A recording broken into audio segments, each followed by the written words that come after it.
Bon, ben merci déjà. Merci d'être là. Merci Kevin. Merci Dako. Bah, merci à vous. Nouveau, Merci. voilà, Merci, nouveau les concept. Nous, on était sur le Ça futsal. a commencé là, ça y est. Hein. Ça y est, Ouais, c'est si bon, tu veux, c'est bon. On arrête les conneries, d'accord. Voilà, nouveau concept. Merci à vous d'être venus. Merci Bah, de rien. infiniment. Ça fait plaisir pour un petit nouveau podcast comme nous. Hein. Vous êtes les parraines du goûter, Ah ouais. Enfin, les premiers. et B. Voilà. Ouais, c'est ça. On n'a pas trouvé les ouais. deuxièmes gâteaux. Ça Alors, se vend encore les deuxièmes Bas- gâteaux que tu nous as Bastogne, ciblés. c'est ça, De Bastogne. quoi Bastogne. On n'a pas trouvé. Ah ouais, je On sais n'a pas pas. trouvé. C'est pas grave, les gars. Ouais. J'avais zappé que vous avez dit ça. En plus, j'avais dit ça comme ça. Moi, je pensais pas que vous le cherchiez. Les vaches, ils auraient envoyé un truc de fou en galère et tout. Grave. Moi, c'est pâtisserie italienne, pas plus. Je C'est te- de là-bas. Mais de là-bas, pas ici. C'est pas le plus beau dégoûté, mais il est là. Bah, ça il est fait là. plaisir. Non, Merci c'est- beaucoup. Merci Ah les ouais. frangins. On a Non, ce qu'il merci faut en tout là. cas. Je sais qu'on a complètement. reporté une date. En plus, on a eu des. Ouais. Bon, en fait, on est en train de tout organiser parce qu'on a la chance que. Voilà, que ça va à peu près. Donc voilà, merci à vous. Nouveau concept du goûter. Pas de concept particulier. On va échanger, discuter, faire votre connaissance. Bon, on vous connaît parce que justement, les personnes que vous voulez éviter, on les connaît bien, on les apprécie. À la fois votre parcours, l'indépendance aussi, c'est quelque chose qui nous a plu. Quand on parlait de vous, le fait que vous lanciez, le fait que vous voulez dépendre de personne, bon, l'humour aussi, hein, votre humour, spectacle, l'émission de Kevin, le duo que tu as fait Dako pendant un moment. Bien sûr. Et le rap aussi, la passion pour le rap. Là, tu vas avoir quelqu'un à ta gauche qui kiffe le rap à fond. Ok, donc Et, multitask quoi, c'est pas juste futsal. Ouais, par contre, je suis Non, pas rappeur. Mmh. Je suis pas rappeur, par contre. Kevin, le rap, toi? Parce que du coup, c'est vrai que quand on préparait, on savait pas, on savait pas pour le sport pour Dako. Et en fait, on savait pas le rap, toi, à quel niveau, si tu étais vraiment fan en mode underground, tu connais absolument tout le monde, ou c'est vraiment quelque chose qui t'accompagne tranquille, quoi. Bah, les deux. Après, ça fait longtemps que j'ai pas fouiné à fond. À l'époque, quand j'étais à la radio, je m'intéressais. J'étais obligé, tu vois. Donc, les petits rappeurs français, etc., j'étais à fond dessus. Mais non, le rap, ça a toujours été. La musique, moi, c'est ce que je préfère le plus. Hein. Si tu devais faire un classement, c'est d'abord la musique et après la scène. Ouais. Et j'ai commencé par ça parce que j'avais 13 ans quand j'ai commencé à faire du son, des instrus, des trucs comme ça. Après, j'ai produit un groupe de mon quartier parce que j'ai grandi dans le 19e arrondissement de Paris. Et puis ensuite, je me suis mis au théâtre. Mais la musique, ça a toujours été. Et d'ailleurs, dans mon spectacle, là, je joue du piano et tout. Ouais. Est-ce que j'allais vraiment dire dessus, mais ouais, Au final, ouais. Au final, je joue, ça, tout est revenu. Voilà. D'accord, ok. Parce que moi, j'ai vu la reprise du piano. sur tes Ouais. réseaux. Ouais, c'est ça. Bah, en fait, si tu veux, mon projet à la base, c'était de faire une comédie musicale hip-hop. Et donc, du coup, dans mon spectacle, j'en parle. C'est pour ça que j'avais piano, etc. Donc, je me mets à table. Ah, mais tu as repris le piano pour le spectacle. Ouais. Vraiment par passion. Pour ou- le spectacle. Parce que D'accord. je voulais composer mes trucs, etc. Quoi. Ouais. D'accord. Spectacle qui sera différent. Moi, j'en ai vu un. Et j'ai Mhm. vu beaucoup d'extraits d'après. Ouais. Il sera totalement différent. Ouais, bah j'avoue, les gens ils sont décontenancés. Souvent, ils sont agréablement surpris, mais ils s'attendent pas à ça parce que c'est pas. Tu sais, dans le théâtre, on aime bien dire seul en scène. C'est quand t'as un mec qui est tout seul, mais c'est pas forcément pour faire rire. Il raconte des histoires, c'est comme une pièce de théâtre. Ouais. Bah, je dirais que moi, c'est un seul en scène musical, donc il y a des moments un peu drôles, etc. et légers, mais globalement, je raconte une histoire et il y a du piano. Et... Donc c'est une autre proposition. J'avais envie de faire autre chose. D'accord. D'accord, toi, maintenant, c'est quoi? C'est full rap, full humour ou les deux? Non, là, je suis full rap, là. Je suis full rap, mais on en discutera. Mais je suis aussi sur un projet comme Kevin, mais pour le moment, c'est encore embryonnaire. Mais ouais, un truc qui relie un peu les wagons, pourquoi pas, ouais. Mais en ce moment, ouais, non, en termes de création pure et dure, ouais, c'est plus de la musique que des. Bah, c'est mes premiers amours, hein, techniquement. Ce que donc, j'allais ouais, dire, toi, de base, c'est quoi? C'est l'humour ou le rap? bah, d'abord, les débats, c'est le rap. C'est l'humour. J'ai jamais rêvé d'être humoriste, entre Du guillemets. coup, Tu vois. en fait, t'as allié les deux avec Oda. Franchement, nous, c'est vraiment. Enfin, c'est pas un accident de parcours, mais presque, quoi. Parce qu'à la base, on fait des improvisations rapper, quoi. Donc, Ouais. à la base, c'est juste le lieu où tu les fais qui est différent. Mais techniquement, il y a peu de confusion, quoi. Enfin, on n'a pas menti trop sur le truc, quoi. C'est du rap, quoi. C'est juste qu'après, derrière, ça marche bien en première partie d'humoriste, notamment en plateau, machin. Donc du coup, tu commences à t'intéresser entre guillemets à l'environnement qui est autour du truc, quoi. Et si ça serait bien si c'était un peu marrant les inter-sketch, les inter-impro, parce que petit à petit, tu construis un truc où mais uniquement parce que les gens ton canal de diffusion, c'est le théâtre, quoi, à ce moment-là. Parce qu'il y a beaucoup de gens qui te le demandent, quoi. Donc nous, c'est plus encore une fois, accident de parcours, c'est un mot un peu fort, mais c'est pas fait exprès, quoi, la carrière d'humoriste. Ensuite, moi, derrière, après un spectacle qui a bien tourné, qui a été vendu sur Canal+, tout machin, j'ai pas spécialement d'intérêt à revenir faire des vannes, quoi. Je préférais revenir sur ce que je voulais faire à la base, donc de la musique, quoi. Ok. Ce qu'a fait Oda derrière lui. Ouais, lui, après, c'est peut-être un peu plus, comment dire... Sa cam. Tu dis ? J'ai dit c'est peut-être plus sa cave, il s'est peut-être plus intéressé par le côté humour, etc. Mais moi, je suis pas très curieux de ça, quoi. D'accord. Tu vois, techniquement, les gens, ils sont très... Ah, mais t'as pas vu le dernier spectacle sur Netflix de machin ? Moi, je les regarde pas, ces trucs-là, parce que c'est pas trop mon truc, quoi. Parce qu'on avait vu une petite vidéo, on l'a vu ensemble, où justement tu rappes et tu joues deux autres personnages, t'es humoriste, sur la crédibilité, rap, c'est ça. Ouais, c'est ça. Bah, c'est un sujet, ouais. C'est vrai. D'accord. Donc, non, c'est un sujet, mais après, c'est un sujet où j'ai de plus en plus de facilité, entre guillemets, à embrasser cette difficulté parce que je vieillis, parce que j'ai de moins en moins, entre guillemets, honte de ce que je fais et que voilà, quoi. Parce que c'est ça, parce qu'on se posait la question avec Samir. Justement, toi, tu penses qu'auprès du public, voire de ton public, tu as quelle étiquette, justement ? Rappeur ou humoriste, tu penses ? Parce qu'il y a les deux, il y a ton public et le public en général. Voilà, moi, je pense que mon public, déjà, il sait pas forcément que je fais de la musique aujourd'hui, tu sais, avec tous les trucs d'algorithme et machin, et ça, tu vois, je suis même pas sûr que tout mon public ait l'info. C'est une bonne nouvelle parce que ça veut dire qu'il y a encore plein de gens à juste leur donner l'info, quoi. Et le public en général, s'il me connaît, je pense que il me connaît plus en tant qu'humoriste, quoi. Donc ouais, clairement. D'accord. Mais après, si tu commences pour moi, c'est si tu commences à donner ce qu'on attend de toi, à savoir, tu sais, plus des parodies, des machins, en tout cas, dans moi, ce que j'ai envie de faire, je pense que c'est repousser le problème jusqu'à devoir l'affronter vraiment à un moment. Et après, il y a la question qu'on pose souvent, qu'on se pose souvent, c'est est-ce que tu fais ce qui te plaît ou est-ce que tu fais ce qui plaît, ce qui plaît, ouais, c'est ça. Si tu arrives à faire les deux, c'est l'idéal. Moi, je pense qu'il faut pas avoir peur de la comment dire, quand t'es sûr, mais je pense que Kevin, on se rejoint là-dessus, tu vois, mais quand t'es en train d'essayer de faire quelque chose de différent, entre guillemets, faut pas avoir peur de la période d'apnée. Elle va arriver. Il va arriver le moment où, voilà, pendant 2 ans, 3 ans, voilà, bah, tu gagnes moins de sous qu'avant parce que machin, mais tu peux la repousser longtemps, hein. Mais à un moment, elle va arriver, donc tu la veux quand ? Tu la veux, tu vois, le plus rapidement possible pour le plus vite sortir du trou, ou est-ce que tu veux...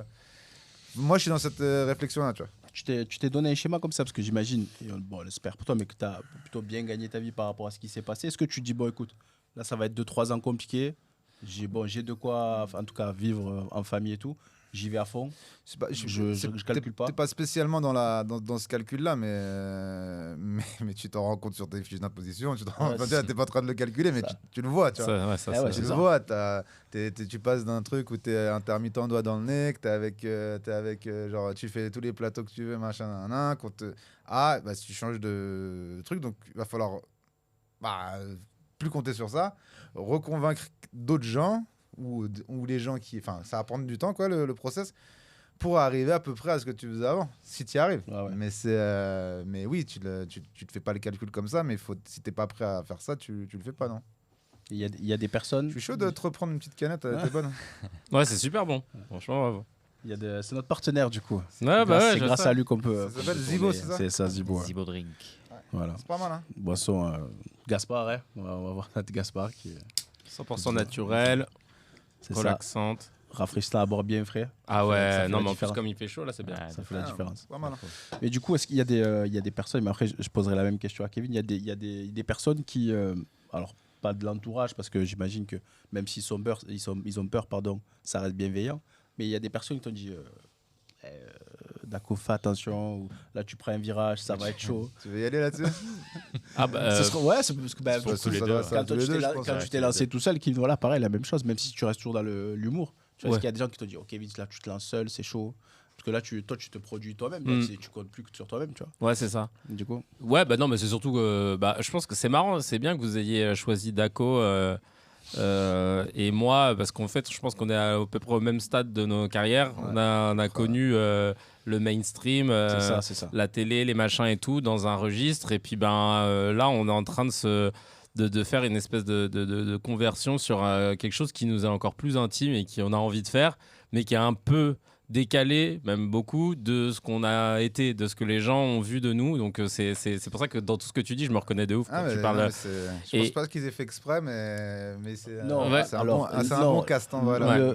Franchement, la thématique que nous, on aime choisir, c'est ce côté indépendant. Les gens qui se lancent par eux-mêmes. Alors, c'est vrai qu'on aime le côté, on a connu des choses folles. Et puis, tu vois, après, c'est un peu compliqué, mais plutôt que de se laisser aller, on choisit nous. Et c'est pour ça qu'on parlera peut-être des réseaux sociaux après. Mais nous, c'est une thématique qu'on aime beaucoup aborder. C'est voulu, c'est recherché. Pour revenir à ta question, moi, j'ai pas connu j'ai pas connu une période où on m'a pas dit, faut pas que tu fasses ça parce que t'es en train de faire n'importe quoi. Parce que moi, j'ai un bac littéraire, je suis parti en école de commerce, on m'a dit attention, faut pas faire ça parce que tu sais faut pas faire un bac L déjà parce que c'est une boîte à chômage. Après je fais mais attention, les écoles de commerce ça coûte cher hein. Puis après ce travail c'est puis après je lâche mon taf tu sais pour faire du théâtre et puis pour faire des impro rap tu vois tu veux faire du stand-up à deux maintenant en fait en gros moi j'ai jamais connu ce truc là où les gens me disent mais c'est grave une bonne idée. Ça n'a jamais été une bonne idée. Mes idées n'ont jamais été des bonnes idées, mais mes idées elles marchent pour l'instant donc donc si oui tout le monde puis là encore je pense en plus ça va plus c'est ambitieux plus c'est la musique là 36 ans machin t'es sûr t'étais bien mais bon. De toute façon tu m'as jamais dit que ce que j'étais en train de faire c'était une bonne idée donc j'avoue c'est pas trop écouter ce que les gens te disent parce que sinon tu fais pas grand chose quoi.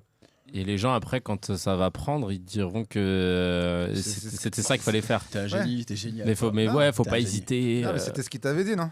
C'était ce qu'il fallait. De toute façon je t'avais dit c'était ça. Moi je t'ai toujours dit que c'était ça. Ouais grave ce sera ça. Ok d'accord. Donc non la vérité c'est que quand tu creuses dans un sillon où il n'y a pas eu beaucoup de personnes avant toi. Et c'est normal que les gens se projettent pas et il faut continuer de creuser. Ouais, c'est ça. Parce qu'en fait, ils projettent leur peur. Eux-mêmes auraient peur de faire ça, donc ils projettent juste leur peur. Et toi, le but, c'est d'aller au bout du truc. Mais tu as dit quelque chose de très intéressant tout à l'heure et de très juste, la période d'apnée. C'est ce que là, moi, je vis. C'est le moment où tu te dis, ouais, tu vas pas remplir tes salles pareil qu'avant. Parce qu'en plus, moi, je suis arrivé dans un concept où je dis, ouais, c'est un seul en scène musical qui fait 1h30 et je veux pas vous montrer d'extrait parce que c'est un truc que vous devez consommer en entier. Donc, c'est pour ça que ça s'appelle Fallait être là. Bah, frère, à l'heure où aujourd'hui tout le monde fait un sketch au Paname, le sous-titre et le met sur Instagram, toi, t'es là en train de dire, je vais pas faire ça. Et là, et j'ai des proches qui me disent, bah ouais, mais t'as vu, aujourd'hui, c'est ça qu'il faut faire. Regarde Redouane Bougueraba, regarde un tel et tout et tout. Je leur dis, ouais, je sais, mais moi, c'est pas ça. Et au début, là, je suis dans l'apnée, tu vois. C'est-à-dire qu'à chaque fois, quand on remplit les salles, c'est au dernier moment, on se dit, c'est bon, on a rempli et tout, machin, mais c'est pas facile. Parfois, on va pas jouer devant des salles énormes et tout et tout. Et tu te dis, c'est pas grave parce que je sais où je veux aller, donc faut tenir, faut avoir l'air insolide un peu, faut être convaincu de son truc. Et puis tu verras qu'après tout le monde dira, ouais, en fait, la stratégie de pas faire de trucs, il a raison, machin. Et j'ai rien inventé, hein. Si je fais ce truc-là, c'est que j'ai vu que les pièces de théâtre, parce que moi j'aime beaucoup voir tout, pièces de théâtre, seul en scène, danse, machin, Je me suis dit, putain, comment des pièces de théâtre où quand tu vas sur leur Insta, ils ont 200 followers, ils sont complets depuis 15 ans. Parce qu'en fait, à un moment, il y a un truc de bouche à oreille qui est bien plus fort que les réseaux sociaux. Bon, on en reviendra après. Et je me suis dit, je veux miser sur ce truc-là, quoi. Juste pour enchaîner sur ça, justement, on disait avant que tu sois indépendant, donc tu travaillais, on va dire, voilà, tu dépendais entre guillemets un peu des autres. Du coup, est-ce que ça veut dire qu'au tout début, tu fais pas obligatoirement ce qui te plaît, mais tu fais un peu, on en revient un peu à ce qu'on disait tout à l'heure, est-ce que tu fais ce qui te plaît ou est-ce que tu fais ce qui plaît?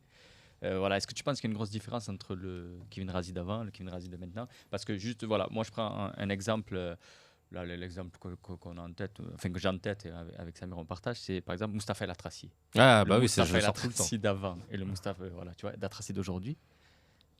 Ça n'a rien à voir. Ouais, il est libéré. Il est libéré et son art en est d'autant plus sublimé. Voilà. Mais moi, la sensation que j'ai avec lui, peut-être Kevin, c'est que moi j'ai l'impression que il a fait ce choix-là, mais que même si tu vois, il devait gagner plus d'argent, etc. Je pense qu'il se faisait boxer dans tous les sens. Je crois que mentalement, ça doit être trop dur. Tu dois te prendre des tartes, tu dois les encaisser, tu dois la fermer. Il était pas bien du tout. Il l'a déjà dit. dans des bails même de quasi-dépression, de trucs comme ça. C'est marrant parce que je suis tombé sur un extrait de Laurent Baffy chez Mustapha El Atrassi quand il avait son late show La Nuit nous appartient. Et à un moment, je sais plus, il lui dit, Mustapha, il dit à Laurent Baffy, est-ce que il y a déjà une femme que t'as déjà couché avec une femme grâce à ta notoriété? Il lui répond, bah ouais, ta mère. Et aujourd'hui, cette vanne, mais Mustapha, il l'aurait découpé. C'est même pas genre découpé en vanne, c'est qu'il l'aurait attrapé, il l'aurait buté. Tu dis, et en fait, je comprends. Et là, j'ai vu dans sa tête, parce que Mustapha, il était déjà. Le Mustapha qu'on connaît maintenant, il était déjà comme ça avant. C'est juste que là, tu le vois comment il prend sur lui et faire bien vu, bien vu. Et tu te dis, toutes ces violences qu'il a eues là. Il dit, c'est plus jamais je veux revivre ça. Et donc, pour revenir à ta question, je dirais que quand tu te lances, t'es juste content qu'il y ait quelqu'un qui te permette de jouer et de gagner un peu ta vie. Il te trouve une salle, parce qu'il faut pas jeter l'opprobre sur les producteurs. Hein. Les producteurs, heureusement, qui sont là au début, parce que c'est eux qui te payent tes cachets, qui te trouvent une salle à louer, un attaché de presse, etc. Ça coûte une blinde. Tu vois tes petites affiches dans le métro ou alors sur les colonnes Maurice à Paris, ça c'est 10, 15, 20 000 balles par semaine. Tu peux pas les avancer, tu vois. Donc c'est cool d'avoir ça. C'est juste que moi, c'est pas tant en fait, je pourrais le raconter après si vous voulez. Hein. Mais j'ai tu peux y aller maintenant, il n'y a pas de concept, tu peux y aller. En fait, moi, j'ai enchaîné on va dire 3 trucs qui m'ont tué artistiquement et qui ont fait que j'ai plus voulu bosser pour qui que ce soit. J'ai eu le meilleur producteur de spectacle sur la place de Paris avec qui j'étais en contrat. En même temps, j'étais chez Canal+. Et puis par la suite, après, on en avait bossé dessus d'ailleurs avec Daco. J'avais signé un truc avec Netflix que je devais sortir. Et en fait, ces 3 trucs-là ont échoué. Et c'est là que tu te rends compte que quand tu dépends des gens, et en fait, à partir du moment où eux, ils se disent c'est fini, et résultat, toi, tu te retrouves comme un con. Et moi, je voulais plus qu'il y ait quelqu'un qui me dise ne le fais pas. Si j'arrête quelque chose aujourd'hui dans ma vie, c'est parce que j'ai décidé de l'arrêter, mais pas parce que, en fait, mon producteur de spectacle, c'est simple. J'ai signé un contrat de 4 ans. Et au bout de 6 mois, je fais un rendez-vous un vendredi matin, parce que je voulais parler de la tournée qu'il y avait et tout machin. Là. Et il me laisse avec son bras droit. Je dis, ok, j'avais jamais fait de rendez-vous avec le bras droit on parle. Et en fait, de fil en aiguille, le mec, il me dit, on va arrêter ton spectacle. Et je me dis, putain, c'est chelou. 6 mois après. Ouais, on a signé un contrat de 4 ans, c'est pas possible, machin. Ouais, non, ça marche pas assez, machin. Je sais pas, on le sent pas et tout. Et après, le soir même, je devais jouer mon spectacle. Il me restait encore quelques dates dans le théâtre et j'avais toute une tournée à faire. Donc déjà, ça a été le premier coup dur. Genre, comment tu manges ce truc-là et que tu peux rien faire. Et au Prud'homme, ça a duré 2 ans et demi, etc. Il s'est rien passé et tout, c'était l'enfer. Et ensuite, Canal+, pareil. Genre, tu fais 3 saisons chez Canal+, tout se passe bien. T'as des v'là les invités, machin. Des invités de folie. Hein. Ouais, on avait une bonne presse et tout. Et puis en fait, après, tu te rends compte que t'es en juin, juillet, août, t'as pas de nouvelles. Et c'est quelqu'un que tu connais, qui était à une réunion, qui dit putain, j'ai entendu ma boss me dire que ton émission elle sera pas renouvelée, machin, mais toi, on te dit rien. Et à la rentrée, on ne dit toujours rien. On te dit ouais, faudrait qu'on se voit pour voir ce que tu pourrais faire d'autre et tout. Tu fais, ah ouais, mais donc c'est fini l'émission. Ouais, non, mais on aimerait proposer autre chose. Et alors c'était très drôle. Ils nous ont dit propose-nous autre chose et d'un peu plus léger à faire et tout. Et on dit ouais, d'accord, mais c'est quoi le budget? Non, mais proposez le budget et nous on vous dira si ça rentre. Bah non, cousin, fais l'inverse. Parce que si moi je te fais un truc qui va coûter 7 millions et que tu me dis que tu as 200 €, on va faire des retours pour rien. Et en fait, c'est comme ça petit à petit que tu dis putain, eux ils m'ont niqué. Et avec Netflix, c'était un peu pareil. C'était, on signait un projet de ouf où il devait y avoir 4 émissions de grosse qualité avec des gros invités, etc. Et on avait notamment Daco qui était dans la boucle. Et en fait, t'as Netflix qui dit ah bah non, nous on veut tel invité, etc. Tu dis bah ouais, mais là on pourra pas l'avoir, il répond pas et tout. Venez, on passe à autre chose. Non, décaler le tournage. Sauf que sur le tournage, t'as 26 guests. Hein. Et quand je te dis guests, je vous parle d'Aetako, il y avait Gad Elmaleh, Roman Frécinet, il y avait Camille Lelouch, Hakim Gémi, il y avait tout le monde. Et donc vraiment, tu as 26 gars à déplacer comme ça d'une date à l'autre, c'est compliqué. Ouais. J'arrive à les déplacer d'un mois. Et eux, ils attendaient toujours leur dernier guest et on leur a dit, vous l'aurez pas. Et il est pas dispo, machin. Ils ont dit, alors vous recalez là on était en juin, vous recalez à septembre. Septembre, ça y est, t'as perdu tout le monde. Tu peux pas avoir 26 personnes entre ceux qui sont en tourne et en machin. Hein. Ouais, puisqu'en plus, tu leur demandais entre guillemets d'écrire des trucs. Il fallait écrire des trucs pour eux, machin. C'est ça. Ça commence à faire beaucoup. C'est ça. Et résultat des courses, nous on se retrouve comme des cons à devoir dire aux gens, on peut pas, machin. Et puis en fait, après, le projet, il a été tué comme ça parce qu'il y avait plus personne. Ils ont dit, laissez tomber. Et en fait, ça y est, j'en pouvais plus. Je me suis dit, à chaque fois, je bosse sur des trucs et on m'arrête sans que je le décide, ouais, je vais arrêter de bosser pour des gens. C'est aussi simple que ça.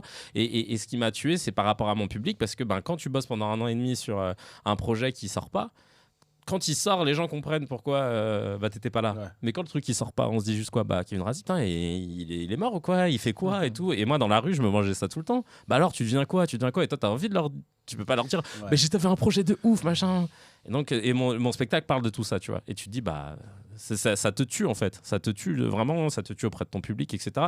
Et de retrouver la vista pour remonter derrière, c'est compliqué. Hein. Ouais. Ah ouais. Et du coup dans ce milieu-là, est-ce qu'il y avait des gens qui te soutenaient au début, qui étaient derrière toi à fond, et qu'une fois que tu n'es plus rien, ils ne t'aident pas? Il y a de tout, il y en a qui t'aident. Ouais, ça va. Franchement, je vais pas faire le miskin, mais je vois que tu es moins une priorité. Je relis mes échanges avec certaines personnes, tu vois, à l'époque où j'étais chez Canal+, qui me demandaient je veux faire une interview, machin. Quand j'ai repris rendez-vous moi-même sur YouTube, et que c'est moi qui envoie les messages, soit ils répondent pas, soit ils ont moins le temps, etc. Soit ils répondent poliment, mais ils préfèrent botter en touche. Et tu dis, ah ouais, putain, c'est pas pareil. Hein. C'est pour ça que big up, par exemple, à des nanas comme Camille Lelouch, qui d'elle-même m'a dit, moi, je veux faire ton émission. Je lui ai dit, tu sais, c'est sur YouTube et tout. Elle fait, je m'en fous et tout. Ça fait longtemps que je voulais la faire et tout, machin, qui d'eux-mêmes te disent, ils te proposent. Et aujourd'hui, moi, je préfère inviter des gens qui me demandent de venir que d'aller quémander. Je dis, je veux plus supplier qui que ce soit. Maintenant, c'est si tu as envie de bon cœur de le faire, on le fait, mais sinon, là, c'est pas grave. Ouais. Tu peux pas, c'est bon, tu vois. Ça m'a dégoûté, ça aussi, tu vois. Je me suis dit, non, les gars, c'est trop facile d'être là quand tout va bien et que quand ça y est, c'est à moins d'intérêt, tu veux plus. Je pense que c'est tous les personnes publiques, showbiz, artistes, ils ont entendu cette phrase de tout le monde, mais j'ai l'impression que tu en prends conscience que quand elle t'arrive à toi. Ouais. Tu sais, dis toujours au showbiz, mais là, je suis bien, mais tu verras quand tu seras tu seras pas bien, tu verras qui va répondre, il y aura toujours les mêmes personnes et tout. En fait, tu te dis, je suis dans la hype, je suis bien et tout. Mais tu sens qu'en fait, quand ça t'arrive, c'est à ce moment-là que tu la réalises, cette phrase. Toi, Dako, là, est-ce qu'on peut dire que c'est la deuxième, carrière, du coup? Moi, je demande pas grand-chose, tu vois. Donc, moi, c'est encore autre chose, tu vois. C'est que moi, là, je passe d'un truc. Toi, tu demandes des Kit Kat et du pain. Frérot, je t'ai pas demandé grand-chose.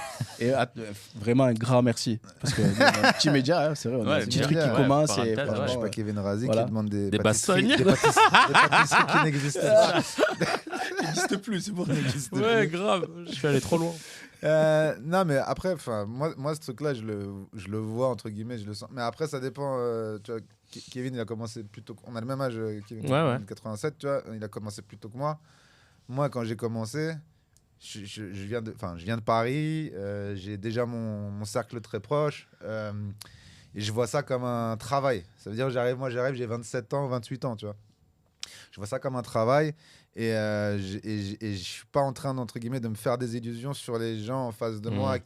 Je suis pas un petit qui arrive à 18 ans, qui vient de je sais pas, Rennes ou Bordeaux, tu vois. Qui va se faire lessiver, quoi. Qui vient pour ne faire que ça. Donc, du coup, qui passe son temps dans tous les comédie clubs, qui a l'impression que ces gens, c'est grave, ses potes et machin, c'est ça. Moi, j'ai toujours eu beaucoup de distance avec ça. Donc, en gros, si tu veux, ça aurait pas pu m'arriver, ce truc-là, parce que j'étais déjà pas en train de traîner avec les gars avec qui je bossais pendant que ça marchait, en gros. Donc, j'ai pas eu de désillusion, tu vois, un truc comme ça.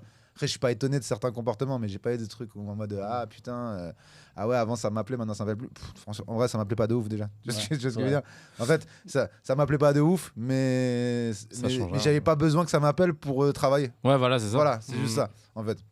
J'ai jamais été dans les petits papiers de, tu vois, genre, tu vois, je sais pas, j'ai des bêtises, tu vois, j'ai jamais fait genre un anniversaire d'humoriste ou machin, quoi, alors que, genre, en vrai, c'est. Très bien, pareil, ça j'ai jamais été mon. Ouais, mais je pense que je t'ai dit, encore une fois, t'as le côté. Je te dis, quand t'es monté très jeune sur Paris, parce que c'est beaucoup le cas, quand t'es monté très jeune sur Paris pour faire que ça et machin, et c'est ça, tu crées des liens qui sont beaucoup plus. Parce que tes amis, t'as pas tes amis avec qui t'as grandi. C'est ce qui, je pense, que quand ça marche très jeune, c'est aussi, je pense, qui te pousse à faire n'importe quoi, c'est que t'es plus tout dans le même référentiel, quoi.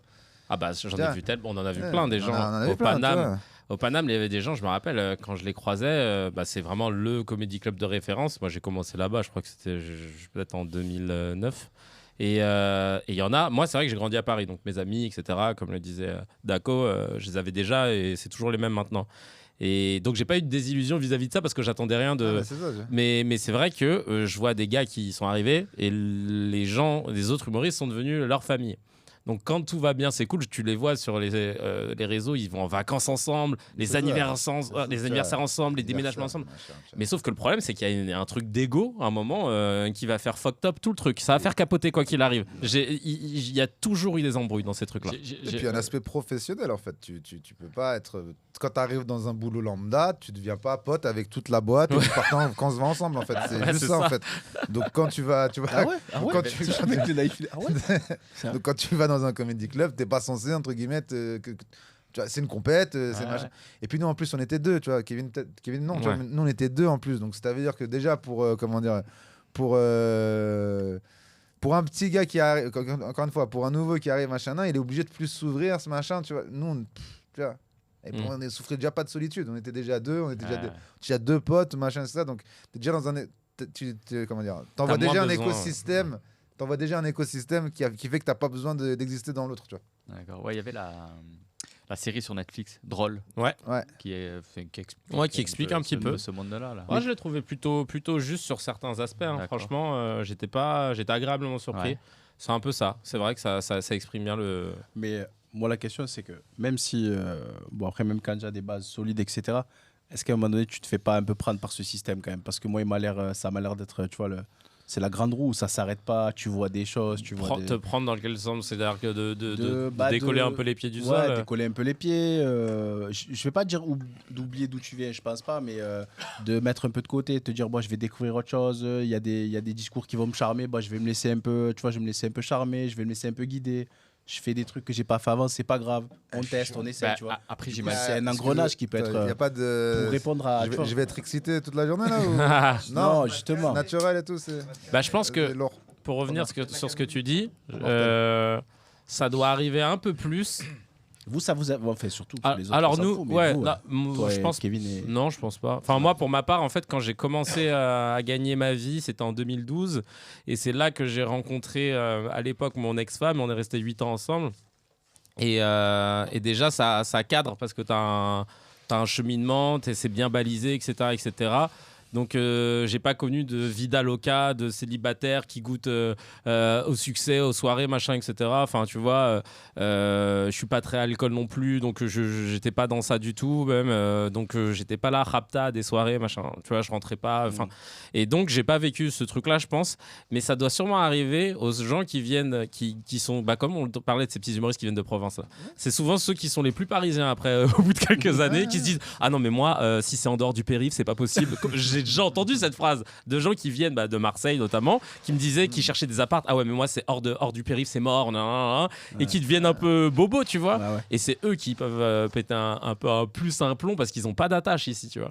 Non, mais il y a le côté. Vas-y, excuse-moi, mais t'as aussi, encore une fois, à quel âge ça t'arrive, tu vois. Je te dis, genre, moi je te dis, genre. Moi, mon premier Jamel Comedy Club, quand il arrive, je suis déjà avec la femme avec qui je suis aujourd'hui. Je vais avoir 30 ans, tu vois, genre dans l'année. J'ai plus trop. Enfin, tu vois, je suis pas en train de traîner en boîte à essayer de baiser avec ma petite notoriété, quoi. Tu vois, c'est déjà pas. C'est déjà plus le sujet, quoi. Mais le petit gars qui arrive, encore une fois, qui a fait. On dit petit gars à chaque fois, mais c'est pas du tout négatif. Hein. C'est juste que, genre, voilà, le mec un peu plus jeune qui arrive. Il est dans la folie des comédie clubs. Il paye pas ses boissons au bar parce qu'il joue dans le café théâtre. Il prend ses. T'as des gens qui l'attendent à la fin. Il y a des gens qui l'attendent pour dire son passage et les machins. Il en a fait 4-5. Il est avec tous ses potes et tout le monde fantasme le fait de genre. Ici il est un peu beau gosse en plus, c'est bon, tu l'oublies lui. Tu vois. Lui il est dans une vie où genre voilà quoi. Après, ça dépend de comment ils le vivent après, parce que c'est vrai que sur le moment, il faut prendre ce qu'il y a, toi, ça. Ouais, bien sûr. Il y a pas de, encore une fois, il y a zéro jugement là. Juste que moi, par exemple, ça ne m'est pas arrivé à un âge où qui de toute façon où cette vie-là aurait pu m'intéresser. Mais c'est sûr que si ça m'arrive, mes 10 ans avant, je suis pas là-dedans, quoi. Ouais, c'est ça. Donc voilà quoi. Moi, je sens surtout que tu dis que ça t'arrive tard. Et qu'au pire des cas, si tout s'arrête, tu as de quoi rebondir. Donc tu te dis, tu es pas en mode blasé, mais tu dis, j'arrache ce que j'ai arraché. Et puis après, c'est bon, je tranquille. C'est pas vital, quoi. Je sais pas que c'est pas vital. Je pense que c'est juste que, genre, en vrai, si tu as connu la vie d'avant, entre guillemets, Enfin, moi, tu vois, genre, j'ai quitté mon taf parce que je commençais la télé. Ouais. J'ai pas quitté mon taf parce que ça me saoulait, que j'avais envie de faire que. J'avais envie d'être une star et machin, et c'est ça. Je quitte mon taf à 27 ans après 3 piges d'ingénieur d'affaires parce que, genre, en vrai, bah, j'ai une réunion édito chez Beansport le mardi, un matin où je dois être là-bas, machin, et que mon boss en même me dit frérot, faut choisir. Si je te fais ta rupture co. C'est maintenant, c'est pas dans 6 mois le temps que peut-être que ça va péter. Je dis bah vas-y, je la prends, tu vois, je la prends, basta, je m'arrache. Donc, mais moi ma vie d'avant, je la trouvais cool, tu vois. Enfin, j'ai plein d'histoires avec le taf et tout machin. Je vois encore mes anciens boss, machin. Et si demain ça doit tout s'arrêter, limite je les rappelle, j'ai envie de rebosser avec eux, ils me reprennent avec plaisir, tu vois. Ah ouais. Donc mais voilà, mais moi je dis encore une fois, j'avais pas ce, je sais pas, tu vois. Parce que après tu me contrediras pas, je pense, Kevin, mais tu vois, genre t'as beaucoup de gens qui ont envie de faire ça pour pas forcément pour les bonnes raisons, entre guillemets, artistiques purement, etc. Moi je préférerais aujourd'hui faire ce que j'ai à faire, faire ce que j'ai à faire, et si je peux ne pas être connu pour ça, c'est encore mieux en fait, tu vois. Moi là, ce que je suis en train de faire aujourd'hui dans mon quotidien, c'est des choses que j'ai envie de faire techniquement, tu vois. Mais tout ce qu'il y a à côté, Daft Punk style, je le prends tout de suite, tu vois. Vraiment tout de suite, tu vois. Donc c'est pas tous les trucs qu'il y a à côté, c'est que même tu me dis OK, t'as envie de faire de la musique aujourd'hui, bah vas-y, moi aujourd'hui je te donne un CDI de temps par mois, et ton job c'est d'écrire de la musique, mais pour d'autres gens même, très bien, je le prends, tu vois. C'est ça que j'aime faire, c'est écrire de la musique et l'interpréter, machin, ça, et que ça me prenne pour moi ou que ça me prenne pour quelqu'un d'autre. Tu me dis déjà que j'ai un CDI pour je ne sais combien de temps, mais que tu vas pas il y aura pas ton nom sur le truc, machin, tu as passé ce stade-là. Je prends. Je prends. Bah ouais, je te comprends. Tu as pris des claques, toi, comme Kevin? Ce qui nous racontait les désillusions et tout. Vous en avez pris à un moment donné, ou c'était vous Pas tant que ça, en vrai, mais... Non, pas tant que ça. Mais après, on n'a pas été... comment dire... T'as quoi? T'as 2 ou 3 spectacles, toi, déjà, on en a fait un. Pas eu le temps de retomber, entre guillemets, tu vois. Moi j'ai quitté le vaisseau, mais je suis pas tombé, tu vois. J'ai juste dit ce vaisseau il m'intéresse plus, je vais faire autre chose. C'est toi qui as choisi. C'est ça. Mais le vaisseau est pas tombé. Si Odaï Dako ça refaisait des sketchs, ça reprendrait comme avant, je pense que ce serait pas trop un sujet, tu vois. Donc c'est pas du tout la même chose. Après, moi je suis très comment dire, je suis pas un bon animal social. Ça veut dire que par exemple dans les émissions qu'on a pu faire avec Kevin, que ça soit sur TF1 ou sur machin, je suis pas un gars où genre en gros tu te dis enfin je suis assez réservé dans le bon client qui va voilà, je rigole pas archi fort aux vannes de tout le monde, je suis pas un bon comédien, tu vois, dans le côté interaction sociale. Donc après voilà, tout ce que j'ai eu entre guillemets, c'était pas parce que j'étais le bon copain, c'était parce que genre ce que je faisais c'était efficace, point, tu vois. Donc quand t'as toujours fait ça, tu peux pas tu peux pas entre guillemets tomber en te disant ah mais pourquoi machin, non. On va toujours appeler pour faire un job, et je l'ai toujours fait. Classe, tu vois. Ça là, quoi. C'est vrai. Ça définit bien, c'est vrai que ça t'était pas. Il y en a qui sont vraiment bons dans ça. Bah tu vois, genre Boudère par exemple, lui il sait comment prendre la parole quand on est 15 autour d'une table, et comment retourner la table en 3 vannes, à quel moment bah tiens je vais me lever, je vais aller chercher quelqu'un du public, machin. Il y a des gens, ils sont bons dans ça, dans cet exercice, mais c'est un vrai exercice quoi. Et il y a des gens qui sont plus réservés, et c'est pas leur truc d'être en pseudo concurrence de vannes. Moi je déteste quand il y a trop d'humoristes autour d'une table, parce que tu vois le but c'est d'être celui qui va lâcher la meilleure vanne, et ça j'aime pas ce truc là, tu vois. Moi j'aime bien le côté où on parle, on fait de l'humeur. Je préfère quelqu'un qui me dise, et c'est ça la force par exemple des grosses têtes ou des trucs comme ça comme à l'ancienne, c'est que les gars autour de la table, c'est pas des humoristes, j'appelle ça des humoristes. C'est qu'ils savent donner du biscuit pour qu'il y ait quelqu'un qui rebondisse, etc. Ils savent pertinemment, comme tu vas dire, genre, ils vont jamais dire non je sais pas, ils vont dire ah bon, je savais pas, parce qu'en fait moi à chaque fois que j'allais manger du pain je demandais toujours 2 baguettes, et puis le mec il te raconte une anecdote, et alors après Laurent il fait ah oui donc vous quand on vous dit 2 baguettes alors vous me payez toujours 4 €. Bah c'est pas 4 € le prix, il faut exprès.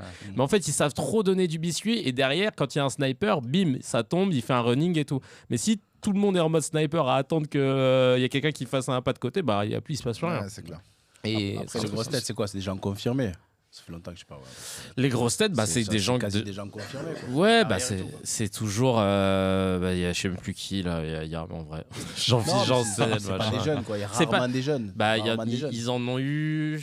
Ouais, non, c'est rare. Il y a déjà eu Mustapha El Trassi à l'ancienne. À l'époque, c'était sur Europe 1. Non, c'était quand ça s'appelait On va se gêner. Enfin, c'est quand Ruquier était sur Europe 1. Il avait déjà eu Mustapha, Fabrice Eboué et tout ça. Mais les jeunes, c'est même. Ouais, en fait, c'est vraiment un truc d'ancien. Parce qu'il faut des réflexes. Les Christine Bravo, et tout ça, là, qui savent trop bien. Parce que nous. Humoriste, c'est un très bon. Humoriste, c'est ça. C'est comment faire de l'humeur. Comment ne jamais te laisser en carafe et de toujours trouver un truc qui fait qu'on va rebondir. Il y en a qui savent pas le faire. Voilà, c'est ça. Petite question. Est-ce qu'il n'y a pas trop d'humoristes? Est-ce qu'il n'y a pas trop d'arabes? Pardon. Trop d'abaya en ce moment. Est-ce qu'il n'y a pas trop de. Il n'y a pas de fake trop. Est-ce qu'il n'y a pas beaucoup d'humoristes ou est-ce que c'est l'effet réseau qui fait une loupe sur ce secteur? Je pense que c'est comme le rap, non? Alors écoute, tu m'as enlevé la phrase de la bouche. J'allais dire ça doit être comme le rap. En fait, c'est juste que tu as plus de facilité. Encore l'humour, je pense qu'il faut déjà. En fait, déjà la distance entre faire de l'humour et faire de la musique, c'est que faire de l'humour, a priori, si tu veux avoir un truc visible, faut être capable de venir le présenter sur scène. Et c'est déjà pas la. Enfin, tu vois. C'est pas donné, forcément. C'est pas déjà donné à tout le monde. Après, t'as des gens qui sont en face cam, etc. Machin, bon, c'est un autre truc. Mais il faut déjà avoir cette capacité-là. Dans la musique, aujourd'hui, avec un home studio, tu peux faire plein de choses. Mais je pense que c'est juste le fait que c'est de plus en plus accessible, c'est tout. C'est de plus en plus accessible avant. Toi, quand tu as commencé, il y avait un comédie club dans Paris, point. Ouais, 2 ou 3, pas plus. Voilà, il y avait Pranzo, Chanchman et pas d'âme. Et Chanchman, c'était pas non plus tu vois, c'était pas un vrai. C'est pas un truc. Voilà, quoi. Donc, aujourd'hui, tu as des gens, t'as des humoristes qui sont carrément capables de pas avoir de spectacle, quoi. Ouais, ils peuvent manger que grâce au plateau parce qu'ils vont jouer 3-4 fois dans la soirée. Ils vont prendre 30 ou 40 balles à chaque fois et puis de fil en aiguille en fait. Et puis qu'est-ce que tu vas être embêté à louer une salle, à payer des frais, à pas être sûr de remplir, à devoir adapter un contenu pour pouvoir remplir, etc. Alors que de toute façon, tu peux faire exactement la même chose sans que ça soit aussi casse-couille et que ça te rapporte plus. Donc, tu sais, techniquement, il y a ce phénomène aussi là qui arrive. Je sais plus qui me disait, c'est pas des humoristes, c'est des platistes. C'est des gars qui font que des plateaux. Ouais. Voilà, tu vois. Donc, c'est de plus en plus facile à produire comme contenu. Ça veut dire maintenant, à l'époque, fallait avoir une caméra. Fallait que tu aies un pote qui sache monter, machin. C'était pas. Fallait une caméra, machin. Tu sais, là, tu fais ça avec un iPhone, machin. En plus, maintenant, tous les comédie clubs, ils sont équipés, etc. Donc, c'est beaucoup plus facile de produire ce genre de contenu, en fait, tout simplement. Donc, il n'y en a pas plus, je pense. C'est juste qu'aujourd'hui, la barrière entre le faire et le vouloir et le faire, elle est beaucoup plus maigre, quoi. Après, le problème comme on dit, donc l'humour et le rap aussi, c'est que, bon, on va y arriver, mais à cause des réseaux sociaux, il y a beaucoup de copies. Il n'y a plus d'originalité. Enfin, il n'y en a plus. Il y en a. Ouais, en fait, c'est vrai que là, je fais vraiment l'analogie rap et stand-up. C'est que on a des stand-uppers qui arrivent et qui jouent aux stand-uppers. Donc, ils vont prendre leur micro, ils vont le tenir comme ça sur la base, ils vont poser leur coude sur le pied. Et ils vont dire, il y en a qui ont Tinder dans la salle et tout, et ils vont parler avec le même flow, lâcher les vannes. Et ça, c'est le problème des plateaux en plus, c'est que tu vas te caler sur le flow des autres pour être pareil. Et je pense que dans le rap, alors dans les nouveaux rappeurs, tu les écoutes et tu vas dire, putain, je suis sûr qu'il y a des fois, il y a des. Tu vois, combien de fois on a entendu la phrase je regarde la concurrence dans le rétro? C'est pas un truc de ouf. Et tu te dis, normalement, s'il y en a un qui l'a sorti après ça, tu vois, c'était sa punchline. Puis là, en fait, ça choque même plus d'entendre. Ça, c'est le rap d'avant, ça. Ça, c'est le rap d'avant, ça. C'est rare où tu reprenais les lyrics de quelqu'un. Avant, c'était mort. Alors, ou alors, quand tu le faisais, c'était un putain. Comme Booba qui reprend Fab et qui dit putain, quelle rime de bâtard. Mais tu dis, ah ouais, c'était un hommage, machin, tu vois. Exactement. Mais sinon, c'était mort. Et là, normal, Madame la juge, non, c'est toujours Madame la juge, c'est toujours 9 mm dans le cas. Et en fait, au bout d'un moment, tu te dis, c'est des mimétismes. Tu vois, c'est je veux jouer à faire comme, mais on ne voit pas toi qui t'es, en fait. Et je trouve que ça, c'est une similitude chez les jeunes rappeurs et les jeunes stand-uppers, à titre personnel. Ouais, puis je pense qu'il y a, il y a aussi... en fait, c'est le canal de vente, en fait, qui change, en vrai. La vérité, c'est ça. C'est que le canal de vente, il est de plus en plus restreint en termes d'attention. Ça veut dire qu'aujourd'hui... si tu veux remplir une salle. Avant, c'était être invité dans des émissions avec le temps que ça prenne. Aujourd'hui, c'est OK, moins de 45 secondes, faut qu'il y ait 3 punch max et il faut que ton accroche elle soit hyper forte. Enfin, tu vois, c'est très codifié. Donc, tout ça, en fait, va dans le même sens. Ça veut dire que, OK, il faut faire entre guillemets, du sensationnalisme. Donc, OK, que ça soit dans le stand-up ou dans le rap, je prends le même truc, mais OK, un truc très efficace. Il faut que genre, tu sais, même les morceaux sur Spotify aujourd'hui, par exemple, les plus courts sont les plus poussés. Ah ouais, même eux, ils font ça. Ouais, aujourd'hui, Spotify, si tu veux avoir des chances de rentrer dans des playlists éditoriales, ce qu'on appelle. Donc, Punchline. Voilà, rap caviar, ce genre de bêtises. C'est, ça, ils vont plus prendre en compte ton contenu que tu proposes. Le plus il est court, le plus il a de chances, entre guillemets, de machin. Après, tu peux pas envoyer un truc de 15 secondes, tu vois. Mais 1 minute 40. C'est très bien. Ouais. C'est très bien parce qu'on a compris que la capacité des gens, elle est en train de baisser. Ouais. À cause de... c'est les serpents qui se mordent la queue, mais la capacité des gens, elle baisse. Donc, du coup, les plateformes, les algorithmes, machin, ils fonctionnent d'une manière différente. Et c'est ce qui fait que, du coup, tu as de moins en moins le temps de poser ton univers, tu vois. Que ce soit musicalement ou, encore une fois, dans les propos de... Va foutre un sketch de 5 minutes sur IGTV, tu vas voir, il sera beaucoup moins viral que un sketch que 5 sketchs, le même, hein, que 5 extraits de 1 minute que tu postes différemment. Tu vois. Donc tout ça fait que voilà. Et du coup, tu penses que de faire tous ces calculs-là, ça dénature un peu le travail de chaque artiste ou... Alors, ça le dénature complètement, mais c'est pas après ça dépend déjà ça dépend à quel niveau tu t'en acclimates et surtout est-ce que tu peux te permettre de t'en passer surtout, tu vois. Enfin, je sais pas ce que t'en penses toi, mais oui. Pour moi c'est est-ce que tu peux t'en permettre de t'en... Comme il disait Kevin, t'as des gens qui sont vas-y, pas de sketch sur les réseaux sociaux, point. C'est juste moi, ça se fait en live, machin, comme il est en train de faire. T'as des gens, c'est 3 sketchs, 4 sketchs par semaine, minutes, machin, Et si tu peux te permettre de remplir tes salles et de manger ton pain sans avoir à arroser les réseaux sociaux, frérot, t'as gagné. Moi, c'est pour ça que je respecte de ouf que ce soit Mustapha ou même, je vais sortir un exemple que je sors tout le temps, mais c'est Mylène Farmer. En fait, Mylène Farmer, pour moi, c'est mon goal en termes de... C'est-à-dire qu'on ne sait pas ce qu'elle fait dans la vie. On ne sait pas vraiment où elle habite, on ne sait pas avec qui elle traîne, elle n'est pas dans les soirées, elle n'est pas invitée chez Arthur, on ne sait pas ce qu'elle fait dans le quotidien. Et puis, tous les 4 ans, il y a une affiche où elle ne va même pas mettre sa teuté parfois. Il va y avoir écrit Mylène Farmer au Stade de France, le 20, le 21, le 22. C'est full en 2 minutes. Elle fait des concerts et après, elle se barre. Ouais, en fait, ça, c'est... Bon, après, il y a eu un travail avant. Ce que j'allais dire, Kevin, est-ce qu'elle, du coup, elle fait ça qu'avec sa fanbase, comme on dit? Il n'y a pas de nouvelles personnes. Potentiellement, il n'y a pas. Voilà. Mais en fait, je pense qu'aujourd'hui, moi, si tu me demandes de choisir, je préfère largement avoir 10 000 followers sur mes réseaux, mais que 10 000 qui me suivent, ça, fidèles, vraiment partout. Que quand tu leur dis, j'ai fait un t-shirt, ils l'achètent tous. Quand tu dis, je vais faire tel spectacle, ils sont là, ils partagent et tout. Que d'avoir 1 million de followers qui te suivent, mais pas pour les bonnes raisons, parce que moi je t'avais vu, je crois, à la télé, moi je t'avais entendu chez Sky, t'étais drôle, machin, mais en fait il y a pas d'adhésion.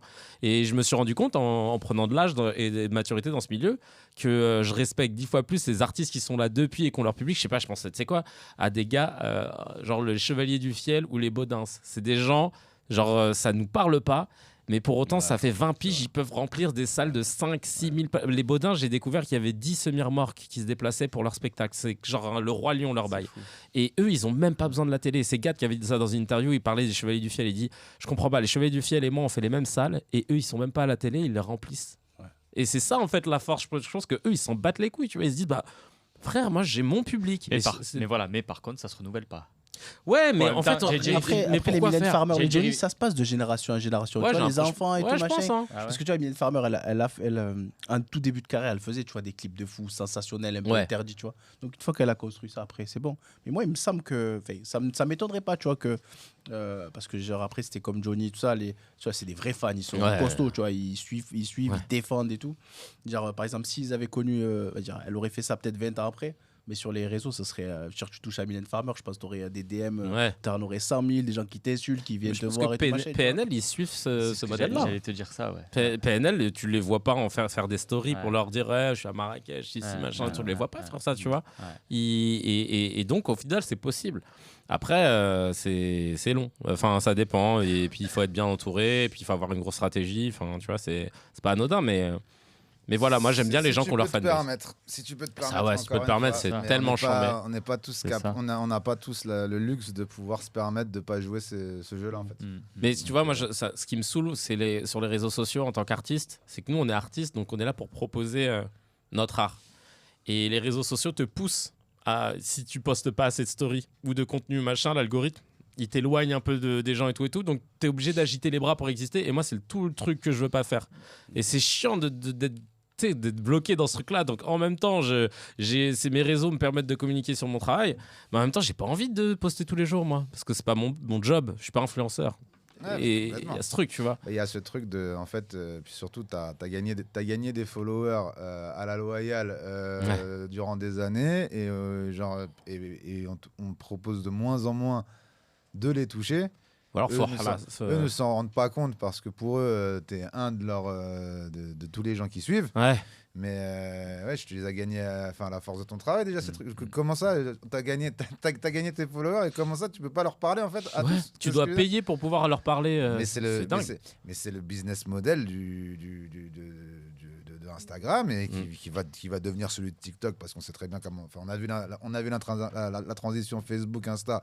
On peut facilement imaginer ça va être quoi la transition Insta TikTok.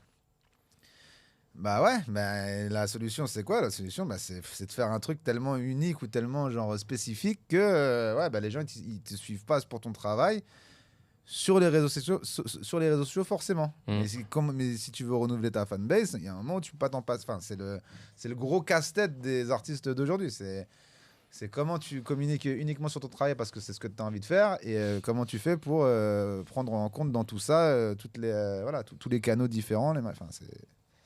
C'est très complexe. Hein. Les 200 000 € d'Amazon, on les prend ou pas? Pour LOL. Ouais. Ah ouais, moi j'ai pas de cas de conscience là-dessus. Enfin, si j'ai envie de faire LOL et qu'on me le propose, bah grave.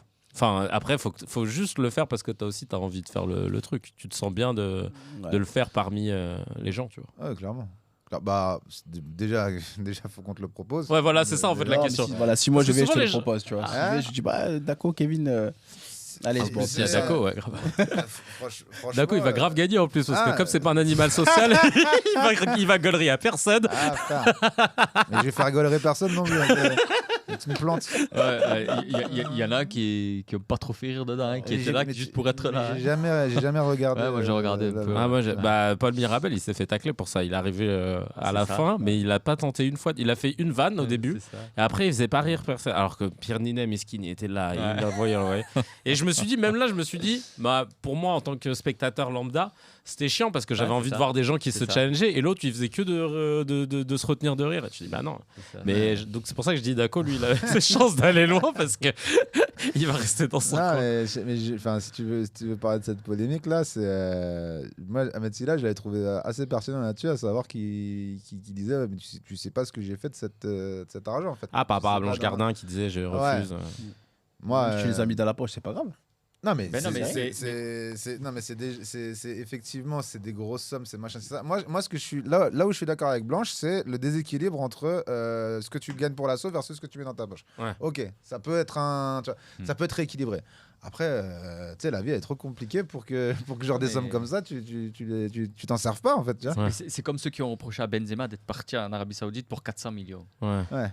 Ils te disent ouais, mais c'est beaucoup, c'est trop. Au Real, il gagnait déjà beaucoup. Mais qu'est-ce que tu en sais de ce qu'il fait de son argent? Exactement. S'il a un gros business derrière et qu'il a besoin ou qu'il en ait pas besoin, Ouais. tu sais pas ce qu'il fait avec. Tu sais pas ce qu'il fait avec. Donc, tu sais pas. Ça se trouve même indirectement, ça te revient parce que il a investi dans une asso que toi tu fréquentes, machin. On sait pas. Bien sûr. Non mais Donc, Blanche, en fait, ce qui m'a énervé, c'est que elle elle te fait le truc de comme Amazon appartient à Bezos et que Jeff Bezos c'est ci, ça, et ben moi je veux pas participer à ça. Ouais. Mais si on s'amuse à jouer à l'organigramme, cousine, ta série elle est sur Canal+, ton spectacle est sur Canal+, le patron c'est Vincent Bolloré, me dis pas qu'il est clean et qu'en Afrique tout va bien et que c'est pas un interventionniste. Donc en fait c'est pour ça que si t'es dans le système, tu peux pas le critiquer et croire que toi c'était jdid. Alors, quelqu'un qui est pas dans le système du tout, j'allais dire même Mustapha El Trassi, mais au final sur Apple TV du coup. Ouais, sur Apple TV ou alors c'est sur YouTube. YouTube ça appartient pas à des petits pélos. Mais quoi qu'il arrive, t'es obligé de tu participes au truc. Dieudonné lui peut dire que alors lui pour le coup il est tellement à part que lui pourrait commencer à dire, tu vois. Mais ce que je veux dire c'est que quand t'es dans le système, enfin c'est pas stylé de dire j'ai refusé, t'as refusé, ben c'est très bien, t'es pas obligé de dire. En fait il y a même le comment dire à quel niveau c'est un coup de com versus à quel niveau en fait le truc c'est que moi si c'était une fuite, tu vois. Oui, une fuite, voilà. En fait, c'est une fuite, j'ai refusé parce que moi je valide pas ce truc là machin, c'est respectable ou pas, peu importe, c'est pas notre problème, mais en tout cas, c'est pas monté comme un coup de com ou en mode je fais une monte publication au créneau d'un truc où je respecte énormément ce qu'elle dit, mais pour moi c'est pas voilà, moi c'est même plus, c'est au-delà du propos que c'est comment c'est fait. C'est comme les gens qui vont se filmer en train de donner de l'argent à des SDF. C'est exactement la même chose. La haine, ça. Bah voilà, bah là c'est et ben là c'est un peu ce qu'elle a fait. C'est-à-dire que c'était louable, mais la façon dont c'était fait, bah en vrai t'es pas touché parce que tu dis bah cousine, t'aurais pu le garder pour toi, ou alors bah cousine, n'oublie pas que tu bosses avec Bolloré. Je n'ai pas pensé au coup de com, de se dire que ça va me ramener déjà. Je pense pas qu'elle soit dans ça parce qu'elle est quand même très discrète. Mais je sais pas, là, elle a eu un coup de sang, tu vois. Je pense que c'était sincère, hein, mais la façon dont c'est fait. Moi, je la connais pas personnellement, tu vois, mais en tout cas, je trouve que c'est, en fait, c'est dommage parce que ça fleure avec l'opportunisme pour moi, tu vois. Ah ouais, tu vois ce que je veux dire de le dire comme ça. De le dire, ouais. Pour moi, ça fleure avec l'opportunisme, tu vois. Je dis pas que ça l'est parce que je la connais pas. Et peut-être qu'effectivement, c'est un coup de sang, etc. Mais pour moi, là, en tout cas, les résultats de tout ça, c'est plus on a parlé d'elle qu'on a parlé de. Qu'on a. mis en lumière le. Qu'on a, genre, arrêté de suivre Jeff Bezos. Ouais, voilà, c'est ça. Ouais. Le résultat de tout ça. Oui, l'action Amazon, elle a pas chuté après ça. C'est exactement ça. Exactement ça. Donc, ouais, ok. Après, à quel niveau c'est ton rôle en tant qu'artiste de faire des trucs comme. Je sais pas. C'est trop compliqué comme question. C'est sûr. Il faut s'engager. Moi, Kevin, je vois sur tes réseaux, alors, pas de plus en plus, mais quand je sais qu'on a voulu lancer ça et qu'on parlait de personnes invitées, donc tu as été une des premières personnes, vous avez été une des premières personnes qu'on a contactées. Moi, je vois sur tes stories, que ce soit sur la Baïa, que ce soit récemment, mais encore pas une chose. T'hésites pas, quoi. L'engagement, c'est comme ça, quoi. Tu dénonces, en tout cas, tu publies des choses, tu sensibilises tes followers, ton public. Ouais, un petit peu. En fait, si tu veux, moi, ça fait depuis 2013 que j'ai décidé d'utiliser, parce que ça date d'une rencontre précise que j'ai faite avec un sociologue qui s'appelle Hamza Garouche, avec qui on a écrit justement un livre sur les fake news, avec qui on a bossé sur le spectacle, etc. Il m'a ouvert les yeux sur plein de choses. Et je me suis dit, mon art, j'ai envie de l'utiliser pour pouvoir faire passer des messages. Et ça a toujours été ce qui a motivé tout ce que j'ai fait, tu vois. Je dis pas que c'est ça qu'il faut faire, mais en tout cas, c'est le credo que j'ai choisi. Et là, vraiment, je crois que j'ai atteint un coup de fatigue. Je me retiens de ne pas poster plus, hein, parce qu'au bout d'un moment, j'ai pas envie de saouler les gens. Mais la France, elle est dans un état dégueulasse en ce moment et médiatiquement. En fait, moi, ce qui me saoule, c'est plus dans mon prisme en tant qu'ancien mec, producteur audiovisuel, machin, c'est ce glissement de terrain vers l'ultra-droite où, en gros, aujourd'hui, j'ai l'impression qu'avant, on se disait « Ah oui, c'est news, c'est un peu la chaîne facho, machin, ». Maintenant, tu cherches les chaînes qui ne le sont pas, tu vois. C'est ça. Et ce qui est ouf, c'est que dans le monde entier, les universités américaines, etc., les études, tout le monde te dit la France elle est en train de vriller et glisser dans de l'islamophobie, le gouvernement aussi et tout, mais en France genre les médias ils osent pas le dire, ils préfèrent dire que c'est du cas par cas, du machin et tout, mais c'est réel, hein, c'est réel. Et d'ailleurs dans Quotidien il y a quelques années ils avaient fait un truc là-dessus déjà il y a quelques années et c'est encore d'actu maintenant, et c'est ça qui me rend ouf, c'est de dire comment vous tapez sur des gens, des concitoyens constamment, et que vous faites genre c'est normal, et donc au bout d'un moment je suis obligé de parler, c'est juste ça que ça me rend ouf, mais encore je me retiens. Mais bon, voilà quoi. C'est parce que j'ai pas envie d'avoir de redressement. Mais quand je serai plus là, sur le territoire, ça va y aller, hein, je vous le dis. Retour à Île Maurice, c'est ça?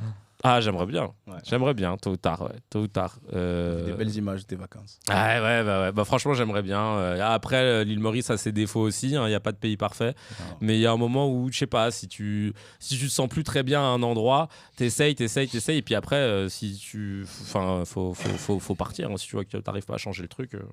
Donc, ouais, pourquoi pas. Ton l'engagement, Dako Ouais, je suis déjà engagé avec moi-même. Hein. Je te mens pas, c'est bien.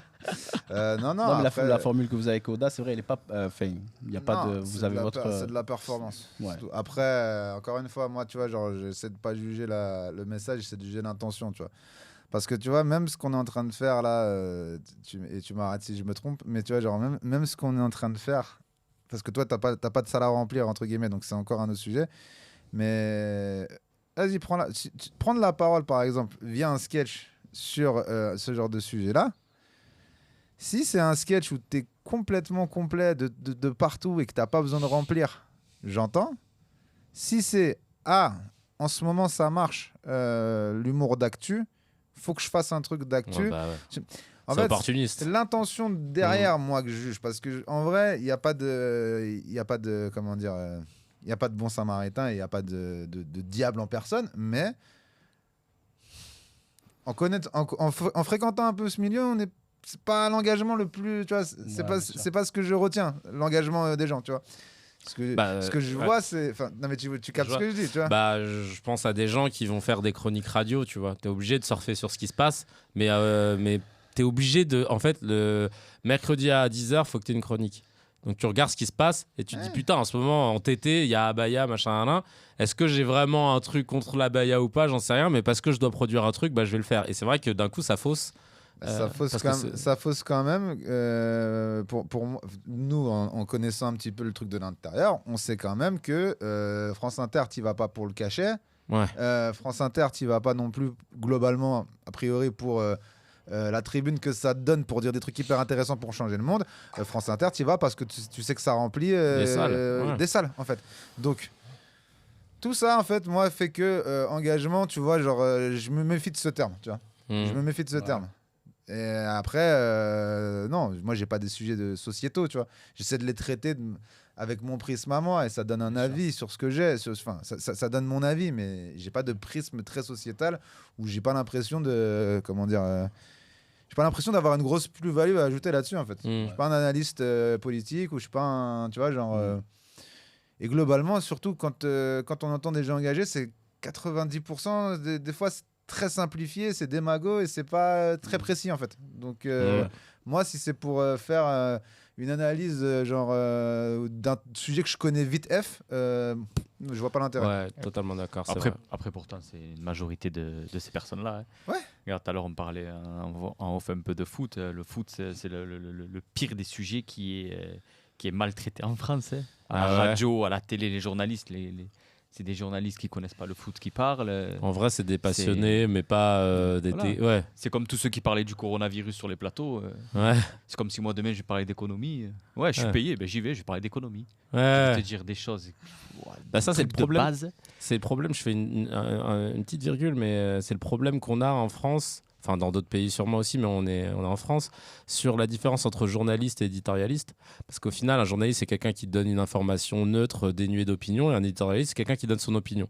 Et comme les deux ont le même costume et la même cravate, et ben, pour le public, entendre un éditorialiste, c'est entendre un journaliste. Et le problème, c'est que du coup, tu prends pour argent comptant ce qu'il a dit, alors qu'il sort des infos de son huc. Et moi, c'est ça le pire. Moi, ce que je comprends pas, c'est que ceux qui regardent ou qui écoutent ces personnes-là, ils se disent ok, lui il dit la vérité. Bah parce qu'ils n'ont pas d'éducation à l'image en fait. Non mais c'est surtout qu'ils se font pas leur propre idée. Ils se disent ah ouais, lui il a dit ça, ok. Ils ont la flemme. Ouais. Bah ouais, il se dit pas non, je vais réfléchir. Mais t'as le truc vu à la télé, tu vois, ce tampon des années 90. Bah un peu t'as encore ce truc là tu regardes l'heure des pros. Et tu vois autour de la table des gens dire des choses, mais ils ressemblent à des journalistes. Sauf qu'en fait, la plupart, il y en a, ils ont peut-être même pas leur carte de presse. C'est vraiment juste des éditorialistes. Mais comme ils l'ont bien dit, parce que vraiment, eux, je prends l'heure des pros parce que c'est les pros pour dire des trucs d'amateurs. C'est-à-dire que les gars te lâchent des infos sans donner de chiffres. Et l'excuse, ça va être non, mais tout le monde le sait, mais tout le monde le sait. Et Je l'ai vu.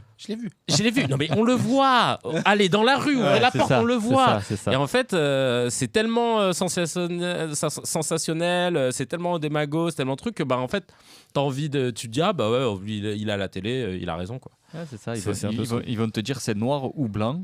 Il n'y a pas de machin, ou alors c'est moi qui raison. Non. Ouais. Toi, tu as ton avis, moi j'ai mon avis. Ouais. Ok, on argumente, machin, mais non, Ah, c'est voilà. pas noir ou blanc. C'est Vraiment, chacun a c'est- son avis. Chacun. Parce que les gens, ils ont la flemme. C'est Ils ça. n'ont pas envie. Enfin, c'est vrai qu'on est tous pris par des choses, le téléphone, les réseaux. Tout le monde est pris maintenant par des trucs et tout. Non, les gens, ils veulent pas s'éduquer. Je pense que les gens, ils veulent vraiment pas s'éduquer. Ouais, ils tu vois. répètent bêtement Les gens, ils veulent pas faire Ouais. l'effort d'aller chercher. Ça les intéresse pas. La vérité aussi, je pense que ça les intéresse pas non plus. Ouais, un peu comme On- ce que tu parlais sur ton livre, là, les fake news. En fait, tu as dû voir. Sur les fake news, il y a un truc qu'on dit dans le livre qui est ultra, je pense, représentatif de tout ce qu'on est en train de dire, c'est que une fake news, souvent, c'est quelque chose qu'on a envie de croire. Donc, on va dire Michael Jackson est actuellement sur une île avec Elvis, machin, et t'as envie d'y croire, et donc c'est pour ça que tu vas colporter une fake news, tu vois. C'est pareil avec ce que tu dis. Quand les gens, quand ils entendent Pascal Praud ou d'autres dire certaines choses qui sonnent comme de la vérité mais qui ne le sont pas, t'as envie d'y croire. Quand on te dit en France, le trou... un des plus gros trous dans le budget, c'est la fraude aux allocations, chômage, etc. T'as envie d'y croire parce que tu penses à un gars que tu connais qui dit moi je travaille au black et en même temps j'ai mon chôme dû. Sauf que la vérité, c'est que ça représente que dalle. Il y a plus de gens qui réclament pas leurs droits, leurs allocations que. Ouais. Donc, mais c'est sauf que t'as envie de croire à ça. Et c'est pour ça que ça marche. C'est ça, parce que tu as un biais de validation de ton propre prisme. Ou c'est toi ce que tu as envie, ce que tu as envie de croire. Donc, C'est ça. forcément, ouais, c'est. On parle de biais de validation d'ailleurs. De biais de validation. Ouais, c'est ça. Est-ce qu'on ferait pas un petit quiz de milieu de podcast? Vas-y. Du coup, on a préparé un petit quiz pour vous deux, Allez. tranquillou. Et puis on commence par qui? Kevin. connais C'est Kevin. plus ancien. On fait toujours honneur aux anciens ici. Bien sûr, c'est important. C'est toi? Vas-y, alors c'est toi. Là, c'est Kevin. Ah ouais? Il est là depuis plus longtemps que moi. Hein. Non, mais t'as un âge. En âge. Ah bah on est de 87 tous les deux. Ouais, mais moi, je suis 23 de juin, décembre. Moi, je suis de juin. Donc t'as déjà 36, moi j'ai 35 Ouais. encore. Ah bah vas-y. alors. C'est vrai. T'inquiète, il n'y a Vas-y. rien de farfelu. Mais Je c'est t'écoute. sympa. Alors, Oda ou Dako? Ah, le bâtard. Ah, Daco quand même.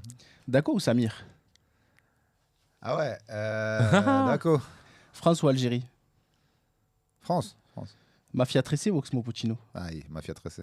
15 fois. Mafia tressée ou cheveux tressés? Mafia tressée. Impro ou texte? Texte. Sangoku ou Vegeta? Sans goût. Parce que Vegeta, c'est un Algérien. c'est pas vrai. Vegeta. C'est Ouais, l'Algérie. Vegeta. Naruto ou One Piece? One Piece. Scène ou studio? Scène. Une bonne prod ou un bon texte? Bon Ah. texte. Ouais. Bon texte. Ensuite, pour toi, l'humoriste le plus fort que tu as rencontré? Kevin Razi. Euh, T'as vu comment j'ai pas. Bien, ouais, T'as vu non, comment c'est beau. c'était. ton plat favori, ton plat Kevin ultime. Razi. Plat favori, moi je suis un gars du grec, moi, les gars. Je suis Ouais. un gars du grec, ouais. C'est un truc important. Destination de vacances ultime que tu as fait ou que tu aimerais faire ou t'as À fait. part Constantine. À part Constantine. Ouais. Ah putain, tu l'as enlevé, c'est ça que j'allais dire. Non, Tahiti, magnifique. J'ai adoré Tahiti. Rappeur ultime, le god des rappeurs pour toi. Ah, Celui qui t'a vraiment. Damso. Ah ouais. De all time Ah ouais. et sportif. Parce qu'après, on va parler des anecdotes. Parce que tu nous as dit que tu as des anecdotes sur le sport avec une famille de sportifs, de foot. Ouais. Le god sportif pour toi. God sportif. Zizou, c'est pas un sujet ça. Ah ben Ça merci. devrait pas être une question ça. C'est vrai. Kevin, t'es prêt? Ouais. France ou l'île Maurice? Et là maintenant, île Maurice. L'île Maurice ou l'île Wayne? Toujours l'île Maurice. Eric ou Ramsey? Notamment dans H. Parce que c'est que Eric. Et Eric. de loin, c'était le meilleur personnage. Eric ou Jamel dans H. Eric, le meilleur. Aimé Césaire, là. C'était... Passe-partout ou Père Fouras? je sais pas, l'autre il parle pas, donc Père Fouras. Bref ou Bref? Ah, Bouef, évidemment. Ondar, donc on demande qu'à en rire, ou Jamel Comedy Club? Ah ouais, putain, j'ai fait les deux en même temps, je crois. C'est pas le même exercice. C'est pas du tout le même exercice. Vas-y, je vais dire Jamel Comedy Club parce que c'était moi vraiment, tu vois. Ouais. Ouais. La NBA ou la NFL? La NFL. Les Princes ou les Bastognes, du coup? Les bastognes, hein, mais bon, ça existe plus apparemment. Le stand-up ou le talk show? Ou spectacle, parce qu'on parlait de ça. Le spectacle. Jimmy Fallon ou Jimmy Kimmel? Jimmy Fallon. Ouais. Ensuite, pareil, l'humoriste le plus fort que tu as rencontré ou que tu apprécies, que tu regardes. En ce moment, ou all time, c'est comme tu veux. Le plus fort, c'est Dieudo. Hein. Ouais. Je sais que c'est pas populaire de le dire ça, mais c'est on va le laisser, on n'a rien dit. C'est la vérité. Je crois que c'était lui, hein, honnêtement. La génération d'avant, je pense que personne le disait, mais tout le monde le pensait très très fort, je pense. Honnêtement, c'est pas pour me défausser, hein, mais quand je suis arrivé dans ce milieu-là et que j'ai rencontré, tu vois, tous les grands humoristes, ils m'ont tous dit ça en off. Bah oui. Tous dit ça en off. Et après, ça veut pas dire qu'ils cautionnaient ce que le gars est devenu et tout. Idem pour moi, il y a des trucs que je comprends app. Et c'est un peu pour ça que. En fait, tu sais, au début, tu le défends. Au bout d'un moment, t'as plus d'emprise, tu sais plus comment défendre. T'as plus d'arguments, c'est oui, mort. mais là, quand même, il a déterré le cadavre d'un SS, machin. Et toi, t'es là, genre, oui, bon, j'avoue, là. Tu sais, à la fin. Ouais, c'était pas sa pelle. C'était pas sa pelle à lui. Ouais, voilà, c'était pas sa pelle à lui. C'était un pote qui lui a ramené. Au bout d'un moment, tu dis, bah, vas-y, frère, là, j'avoue, je peux plus rien dire. Non, ils vont te dire, il faut dissocier l'homme de l'artiste. Ah, bah, ils le font que avec Polanski, ça. Ton plat préféré ultime, tu pourrais manger tous les jours? Le rougail saucisse. Les vacances, pareil, destination de vacances all time. Bah, j'y suis jamais allé. Là, c'est Bali, j'aimerais trop le faire. Je sais pas pourquoi j'ai un truc avec. Niveau rap, le god du rap pour toi? Le god du rap pour moi, bah, c'est Dako. Aïe. Et voilà. Oui. Et dans le sport, même chose? Ah, moi, c'est Michael Jordan. Ah ouais. Voilà. Bah oui, non, bien sûr. Bien sûr. Juste, parce que après, ça c'est l'enfance. T'as fait Fort Boyard? Ouais. Alors, peut-être j'allais enchaîner sur Ah ça. bah ça, parfait. Fort Boyard. En fait, encore mieux, moi j'y suis resté une semaine parce que j'animais un jeu dans Fort Boyard. Ah ben Eh oui, c'est des trucs qu'on fait en vrai, fin de carrière normalement. Tu sais que tu avais beau costume chez moi, je me rappelle. Tu sais ce que je vais dire, mais vraiment premier degré. Je t'avais raconté, Samir. Un jour, quand je monte sur Paris, pendant quelques saisons, j'entraînais des petits au foot à la CBB, à Boulogne-Billancourt. Ah oui, je connais. Et donc, on fait, en milieu de saison, on fait un entraînement, comme d'habitude, avec les petits qu'on a toutes les semaines. Et un jour, il y a l'éducateur, Nicolas, s'il me regarde, avec qui j'entraînais. Il vient me voir, il me dit, Sabri, tu vois le monsieur là-bas, le père de tel petit? Je dis, ouais. Tu sais qui c'est? Il me dit, c'est le père Fouras. Qu'est-ce que tu me racontes, toi? Qu'est-ce que tu me dis, toi? Il me dit, Sabri, c'est le père Fouras. Mais moi, vraiment, premier degré, j'étais... Bah ouais. Tu vois, c'est comme si je croise Michael Jordan dans la rue. J'ai croisé le père Fouras. T'es allé lui parler, tu vois? J'ai dit, oh, pour de bon? Qu'est-ce que tu me racontes? Il dit, ah non, qu'est-ce que tu me dis? Il m'a dit, Sabri, c'est le père Fouras. J'ai jamais demandé au monsieur, jamais demandé. Mais j'ai vérifié et ils nous ont sorti, j'ai vu sur Internet le nom du truc et mes premiers degrés, j'étais comme un fou. J'ai dit, oh, le père Fouras. Et tu vois, c'est un grand monsieur. Hein, parce que, en fait, lui, il a été danseur à l'Opéra de Paris, chorégraphe, machin, et il est créateur de jeux. Pour ALP. Donc, il a créé des épreuves de Fort Boyard et de Koh-Lanta aussi, entre autres. Et c'est à lui qu'on doit l'épreuve des poteaux. C'est lui qui l'a créé. C'est un truc de ouf. Hein. Il crée des jeux. C'est ça. Des épreuves. Et on m'a dit, tu vois, mais là, c'est l'enfant qui parle. Ah bah oui. Tu vois, un personnage te dit, tu sauras jamais qui c'est. Et je te jure, ça. Alors, imagine-toi, moi, quand j'étais avec lui et qu'il fumait sa clope et qu'il me parlait avec sa voix normale. Il était avec son déguisement, il était là. Ouais, toi, tu fais quoi là? Ouais, bah, c'est bien, je crois que j'avais déjà vu. Ouais, ce que tu faisais. Et c'était des barres de rire. Oh putain, il fait chier ce latex là. Oh là là, et il fait une chaleur. Et encore, il y a 20 ans, je te raconte pas, Kevin. Ouais, ça faisait trop bizarre, tu vois. Putain, ouais, ça m'a fait. C'était une bonne expérience? Ouais, moi j'ai une saison, un été, ça? Non. Moi j'ai fait une semaine là-bas. Ouais. Et honnêtement, après ils m'ont proposé de revenir, mais en participant, j'ai dit non. Parce que les participants, ils viennent dans le fort à 7h, ils finissent à 23h. C'est trop long. Ah ouais, parce qu'en fait, ils ont une émission de nuit et tout, et ils font des grosses journées et tout. Alors que là, moi, j'étais posé dans la vigie du père Fouras. Ouais, c'est ça, tu étais là, avec ton petit costume. Ouais, et tout, voilà. un petit blazer, quoi. C'est ça, et je faisais des épreuves et tout, donc j'étais tranquille. Après, je faisais les allers-retours, il n'y a pas d'ascenseur, hein, donc 4 étages à chaque fois. Mais honnêtement, c'était un kiff de voir l'envers du décor, le fort. Et je comprends pas, c'est là que tu vois qu'on est français. c'est qu'on ne peut pas visiter le fort. Et je suis sûr que les Quinry, ça fait depuis qu'ils auraient organisé des tours et tout, machin. Même à 50 ou 60 euros, les gens ils vont payer pour aller juste visiter le fort, c'est sûr. Je pense que les gens ils sont prêts à mettre beaucoup plus pour faire des épreuves et tout. Avec une bande de bien sûr. Genre escape game, bien sûr. De fou. Et j'en suis sûr. Mais c'est pour ça. Et pour vous dire qu'à quel point on n'est pas merchandising, et je finis là-dessus parce que voilà, c'est que j'ai appris que tous les produits dérivés Fort Boyard que tu pouvais trouver aux alentours, genre des jeux de cartes, des machins et tout, et ben ça c'était même pas produit par la boîte de prod. C'est-à-dire que c'est des gens qui ont fait le truc et qui prennent de l'oseille sans redonner à la prod et tout. C'est ouf. Ah, c'est incroyable. C'est incroyable. Et donc d'accord, on va reparler. On va retourner sur ce qu'on avait dit tout à l'heure sur la famille de footballeurs. Faut que tu nous racontes alors. Ce qu'on a gardé en stock pour le. Non, mon daron, il a joué en D2 à Vichy. D'accord. À l'époque. Et mon frère a joué à Auxerre. D'accord. En équipe 2, mais à 18 ans, tu vois. Ouais. Et mon daron, il a joué contre Guiraud, tu vois. D'accord. Ah ouais. Sauf que Guiraud lui a mis un sale tacle et mon daron, il lui a craché dessus, tu vois. En gros, tu vois. Est-ce que c'était de la cristalline? C'est ça surtout. Et 30 ans après, donc mon ref, il arrive à Auxerre et genre, peut-être tu te dis, bon bah vas-y, il s'en rappelle pas, tu vois. Il dit, ouais, on te prend, mais j'espère que t'es pas comme ton père, quoi. Genre, mon daron, c'était des coups de tête à des supporters, des trucs comme ça, tu vois. À la Cantona, quoi. Ah ouais, clairement. Il jouait quel poste? Défenseur, central, genre stopper, 1m58, un truc comme ça. Genre, ah ouais. Donc, centre de gravité bas. Centre de gravité bas, genre non, c'était a été relou. Ouais. J'ai des articles chez moi, genre les caricaturés en mode une grosse tête comme ça. Bref, des trucs marrants. C'est bien. Mais ouais, fait de foot, ouais. Et toi, du coup, le foot? Moi, si, moi j'ai joué. Futsal, toi, beaucoup, non? Futsal, non, pas des masses, un peu de five, mais non, moi j'ai fait 15 piges de foot. Donc ça va, j'étais pas mauvais. En fait, moi là tu me vois, je fais un 74. Moi, à 11 ans, je faisais un 72. Ah, c'est-à-dire que de tes 11 ans maintenant, après... j'ai pris 2 cm. Donc si tu veux, quand j'étais jeune, je jouais dans des grosses équipes. D'accord. Puis après, après j'ai bougé. Donc à partir du moment où les gars ont commencé à grandir, c'était plus compliqué. Donc je passais de libéraux à 9 parce que grand, puis après je suis descendu du milieu, je suis revenu défenseur. Je suis revenu 6 à la fin, quoi. D'accord. Mais ouais, non, petit niveau. Ok.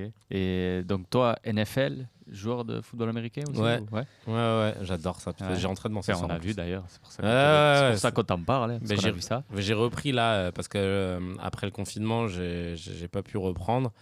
Et là, j'avais un peu plus le temps et tout, donc je me suis dit vas-y, ça me manquait trop.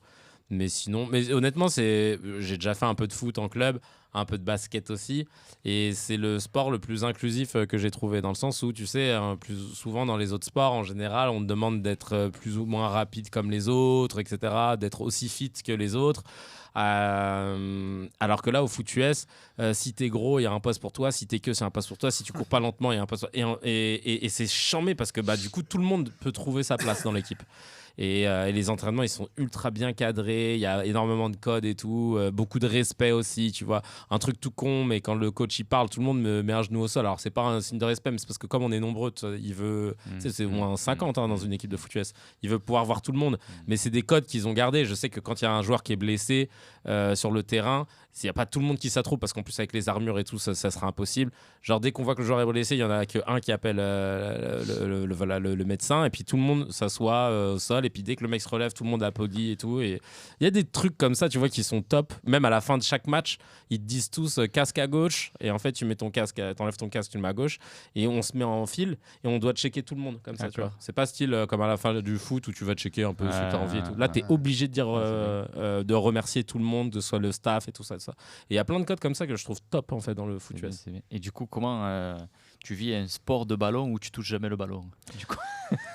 Comment on le vit? Bah frère, en fait, j'avoue, il faut vraiment se mettre dedans. C'est-à-dire que tu penses à la stratégie globale. Tu te dis, ouais, toi, si t'es un lineman, donc t'es ceux qui sont en première ligne, tu vas pas toucher le ballon, mais tu participes à faire en sorte que ton équipe, elle gagne ou pas. Et c'est ultra chorégraphié. C'est-à-dire qu'on a des playbooks où il y a peut-être 20 ou 30 stratégies. Et quand, tu sais, souvent dans les films, tu les entends, ils sont là, Queen, 36, rouge, machin, toi, tu comprends rien. Mais en fait, chaque mot que le quarterback il dit, c'est une information pour les gens. Et si tu foires le truc, tu peux tuer ton équipe. Donc, je trouve ça ultra. C'est vraiment stylé comme jeu, dès qu'on comprend les règles. Ouais. Mais tu fais que les entraînements pour garder la forme ou tu joues, tu as les matchs et tout? Là, je vais faire les matchs jusqu'en novembre-décembre, mais après, je pourrai pas parce que je vais reprendre le chemin des théâtres et je serai pas là pour tous les entraînements, les matchs. Mais là, j'avais envie quand même de garder le truc, quoi. Ouais. Et si on veut venir te voir jouer, c'est où? Théâtre du Marais. C'est grave, c'est le seul match qui compte. Non, moi je joue à Châtenay-Malabry dans le 92 et après on se déplace partout. Je suis même déjà allé à Rouen pour le match. C'est cool, tu pars avec un gros car et tout. C'est une équipe de quelle division? On est en D4, c'est la plus petite. Et après tu as D3, D2 et l'élite. Okay, donc, mais c'est que amateur. Donc dès la D4, tu es déjà en déplacement régional. Ouais. Okay. Parce qu'il n'y a pas beaucoup d'équipes. Il doit y en avoir une vingtaine à travers. Donc voilà. Et l'année prochaine, on passe en D3. Je peux déjà l'annoncer parce qu'en fait, ils vont supprimer la D4. C'est le mec qui fait déjà on fait déjà la montée. La montée, ouais. Ok. Qu'est-ce qu'on voulait aborder dans l'actualité? L'actualité. Est-ce que vous faites autre chose? Parce qu'en plus du rap, de l'humour, est-ce que vous avez développé d'autres choses? Alors pas d'investissement immobilier, mais est-ce que vous avez entrepris des choses en entreprise ou autre? Est-ce qu'il y a des choses que vous avez lancées à côté, justement?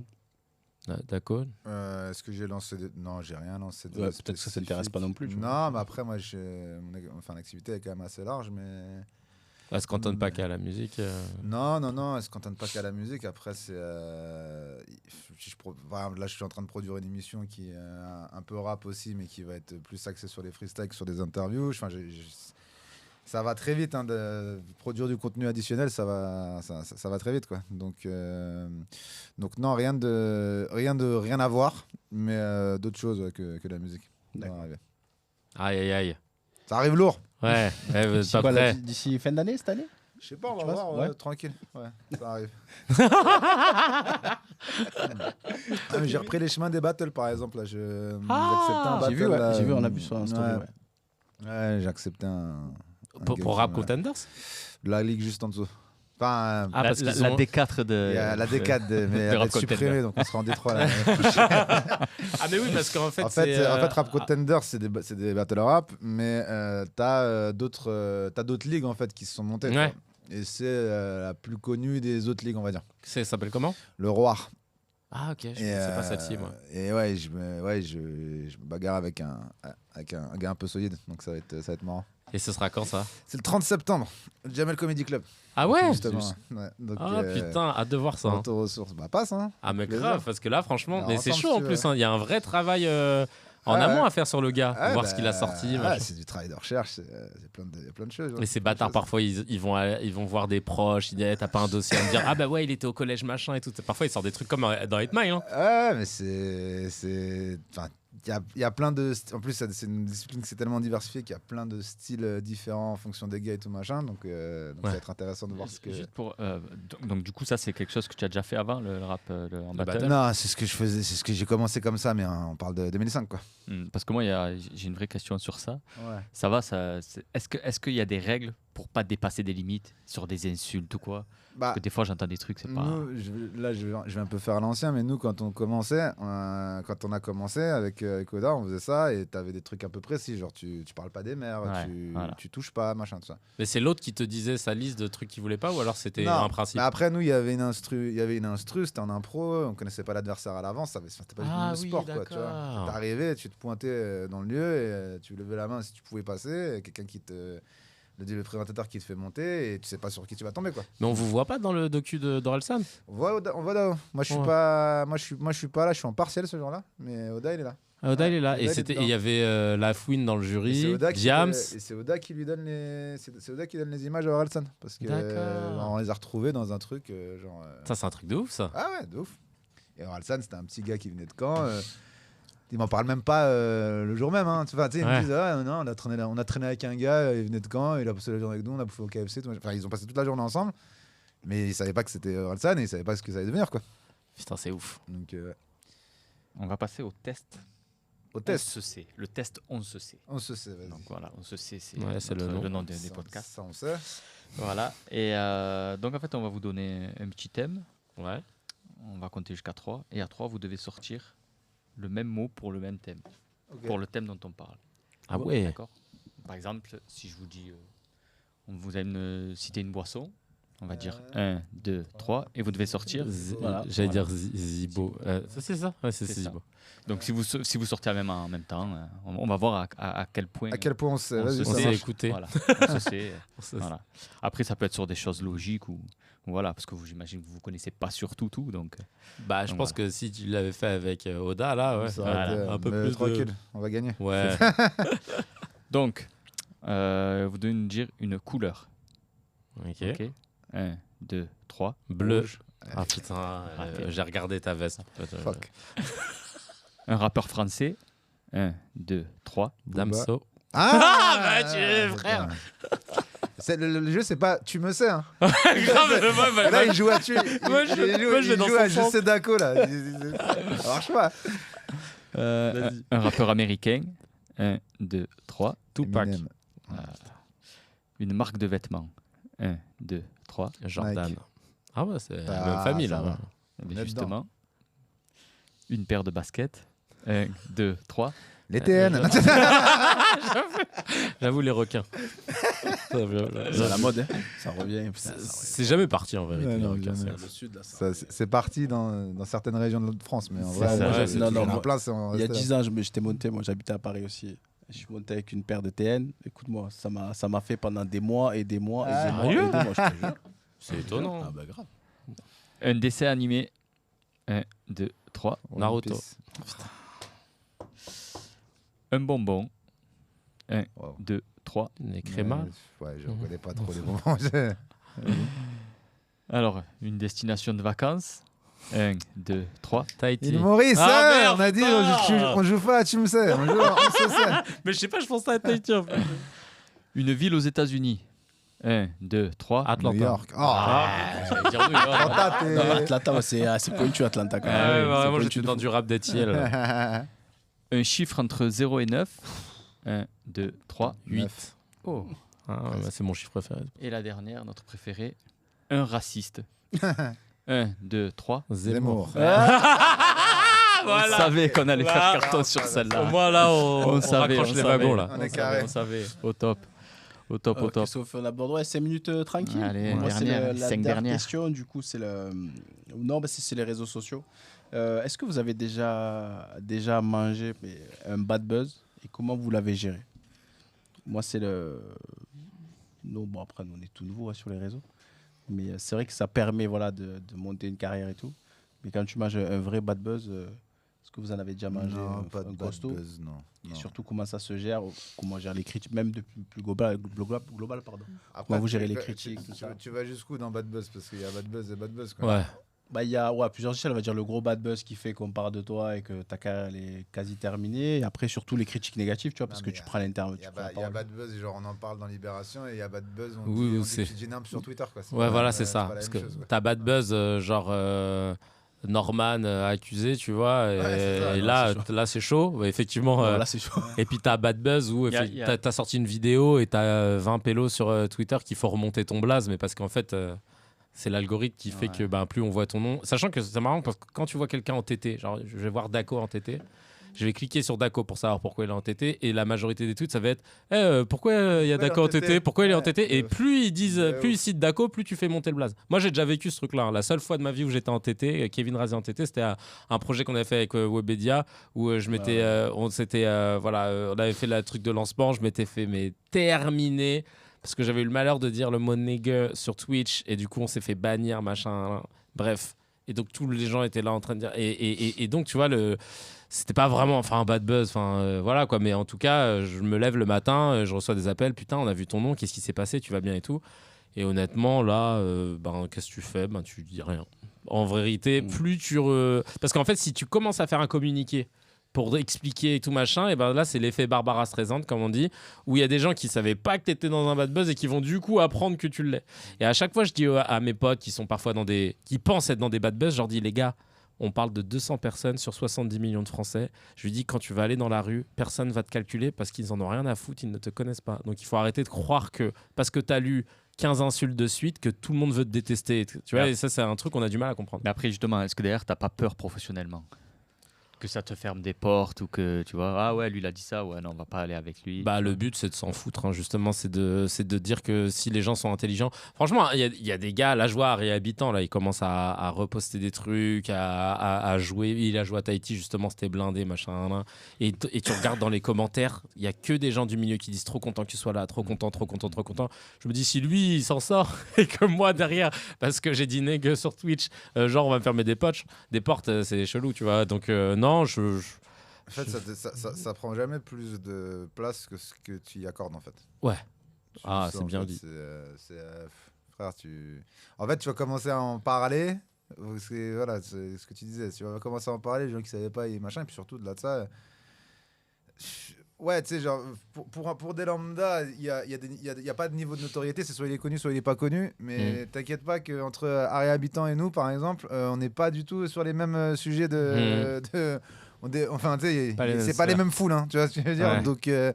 Donc tranquille, en vrai, que Kevin Razi ou que Daco fassent un bad buzz sur je ne sais quoi, tu sais, ça va pas changer grand chose à ta vie. Donc après, c'est soit tu le surtraites le truc et ça va devenir énorme parce que tu lui as donné beaucoup de place, soit tu l'oublies, quoi. Ouais. Okay. Et les critiques négatives, parce que après peut-être un spectacle, une émission, t'es toujours des gens qui collent le temps, t'as vu, d'envoyer un DM et tout, c'est. Non, ça, c'est pas grave. Ouais. Faut pas le prendre à cœur. Hein. Ça se trouve dans le lot, tu peux même tomber sur un truc qui va être intéressant. Ah ouais, j'aurais pas dit, mais c'est rare. C'est rare. Les gens qui sont intéressants en général, c'est ceux qui font pas d'insultes, qui vont vraiment dire un truc. Mais si c'est genre c'est de la merde. Après surtout que ça c'est subjectif comme avis. Bah, toi tu vas me faire rire, peut-être toi tu vas faire un sketch, tu vas me faire rire, toi tu vas pas me faire rire. Surtout les gens, ils ont plus de facilité à aller. Enfin, déjà faut se questionner sur ce procédé d'aller dire que c'est de la merde. C'est ça. Ouais. C'est ça. Moi, à l'époque, avant même que je fasse ce métier, ça me venait pas à la tête de montrer que j'aimais pas. Alors, j'étais plutôt content de dire putain j'ai vu un truc c'était chambé que l'inverse, tu vois. C'est déjà une dinguerie donc. Non, mais... et puis même c'est méchant gratuitement. J'aime pas mais bravo. C'est le process, tu vois. C'est force à toi. Tu marches dans la rue, il y a un mec qui dit j'aime pas ce que t'as fait. Tu continues, j'aime pas ce que t'as fait. Jamais. Non mais tu vois c'est en fait ce process-là. Oui, c'est ce process-là. Sur les réseaux sociaux. Voilà, de se dire tu sais c'est comme tu marches dans la rue, t'avais une personne qui dirait toi j'ai pas aimé ce que t'as fait, j'ai pas aimé ta coupe, j'ai pas aimé ton t-shirt. Les gens qui t'aiment pas, tu dis les gens qui t'aiment pas dans la rue, ils sont grave contents de te croiser parce qu'ils se disent ah putain je le connais machin. Mais ça m'est jamais arrivé qu'il y ait quelqu'un qui me dise ça, donc ça prouve bien que c'est cette facilité. Comme sur les réseaux sociaux tout est accessible, tu te dis ah je vais le piquer. Et je vais même vous dire un truc de ouf qui est symptomatique des réseaux sociaux. Moi à un moment, à l'époque de cette fameuse affaire Webedia, j'ai enlevé mon Twitter et je me suis rendu compte que je recevais pas de DM d'insultes ou de trucs comme ça, parce qu'en fait les gens ils veulent pas juste te dire qu'ils t'aiment pas ou que t'es de la merde, ils veulent le dire devant tout le monde. C'est ça. Et pour voir si ça te pique ou pas, tu vois. Et en fait s'ils peuvent pas te le dire devant tout le monde, ça les intéresse pas, parce que normalement je coupe mon Twitter, je dois avoir le même nombre de messages qui arrivent dans mes DM. En fait non, c'est là que je me suis rendu compte que non, les gens c'était juste la démonstration de celui qui allait faire la meilleure vanne de bâtard, parce qu'après ils se like entre vannes et tu vois que c'est chacun fait sa meilleure comparaison, son meilleur mème et tout, c'est tout. Et puis pareil, un peu comme je disais tout à l'heure quand je faisais la blague, il faut dissocier l'homme de l'artiste. Pareil, il y a des artistes qui professionnellement font des trucs qui ne me plaisent pas, qui ne m'intéressent pas du tout. Ça veut pas dire que le mec, si je le connais en privé, non mais même c'est peut-être même un bon gars, tu vois. Il y a plein de comiques qui me font pas rire et j'aime pas la façon dont... Et si je les connais en privé, peut-être que c'est des super bons gars, tu vois. Donc c'est ça. C'était Mike Tyson qui disait quoi? Il disait un truc du style vous avez de la chance d'être dans cette époque parce que genre en gros vous a démocratisé le fait de manquer de respect à quelqu'un pas devant lui, tu vois. Exactement. Ouais. C'est genre un truc comme ça, tu vois. Ouais, je l'ai lu il y a pas longtemps, c'est vrai. Ouais, mais après c'est ça, tu te dis vas-y, c'est Twitter, c'est pas. Exactement. Il y a pas de bad buzz sur Instagram. Hein. Parce que très peu, hein. C'est Twitter. Ouais, c'est la phrase de NW, c'est pour ça la phrase de NWA qui disait voilà, il y a pas de bonne, il y a pas de mauvaise, il y a que de la pub, tu vois. Est-ce que cette phrase maintenant elle est vraiment pertinente ou pas, tu vois. Ça moi je pense que oui, mais après ça dépend du degré de ce que tu as fait et de ce que tu peux encaisser. C'est ça. Okay. Juste on arrive au bout. On arrive au bout de ce bon moment là qu'on a passé ensemble. Juste rapidement, on a été polis, on n'a pas mangé le goûter. Kevin, explique-nous, raconte-nous ton goûter là. Les ta princes. passion pour les princes. C'est même pas, c'est que ça fait des années que j'en avais pas vu, dis-toi, mais je sais qu'à l'époque, ma mère, c'est ce qu'elle achetait pour le goûter. Avec mes sœurs, on mangeait ça et on les ouvrait tout le temps en deux avant de les manger. Je sais pas pourquoi. C'est vraiment le réflexe. Truc de ouf. Et toi, Dako En fait, moi, je t'ai dit ça, mais parce que j'étais pas très goûté, en fait, moi. Je suis pas très sucré, moi. D'accord. Je suis plus salé, tu vois. D'accord. Donc, j'ai jamais trop eu de goûter. Donc, mais ça me rappelle, par contre, ce que je fais. Enfin, alors, une petite inexactitude. Parce que c'était une baguette, c'était pas de la. C'est ça, mais en fait, c'est ça. Donc, vous avez voulu non. pimper le goûter. Voilà, c'est ça. Pas du Même, tout tu vois, d'accord. c'est ça. Mais on ça, voulait tu ramener, vois, on voulait non, ramener mais un presse et c'est- tout pour. C'est ça. Mais par contre, c'était souvent le goûter qu'on avait. Donc, petit morceau de pain et 2 barres de chocolat. Ah oui. Pas de Kit Kat qu'on avait quand moi je travaillais en centre de loisirs, par exemple, où c'était vraiment, tu te dis, mais donnez pas de goûter, quoi, ça sert à rien. Quoi. les pâtes de fruits. Évitez, quoi. Ah ouais, pâtes de fruits. C'est ça.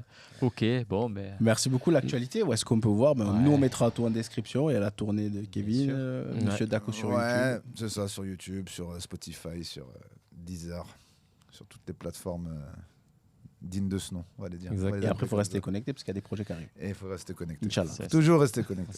Toujours, ouais. Et moi, mon spectacle, là, j'ai ma petite tournée qui se finit bientôt, enfin en novembre. Et puis après, je vais attaquer une pièce de théâtre à partir de janvier au Théâtre de la Renaissance à Paris. Là, j'en aurai pour un petit moment. Donc, c'est pour ça que là, les dates de mon spectacle, il faut y aller parce qu'après, je sais pas quand est-ce que je vais reprendre. Tu joues dedans ou tu l'as produit la pièce? Je vais jouer dedans. Ah, d'accord. Ouais. Ah, bah, c'est bien. Ouais. On peut dire non, pas encore les infos.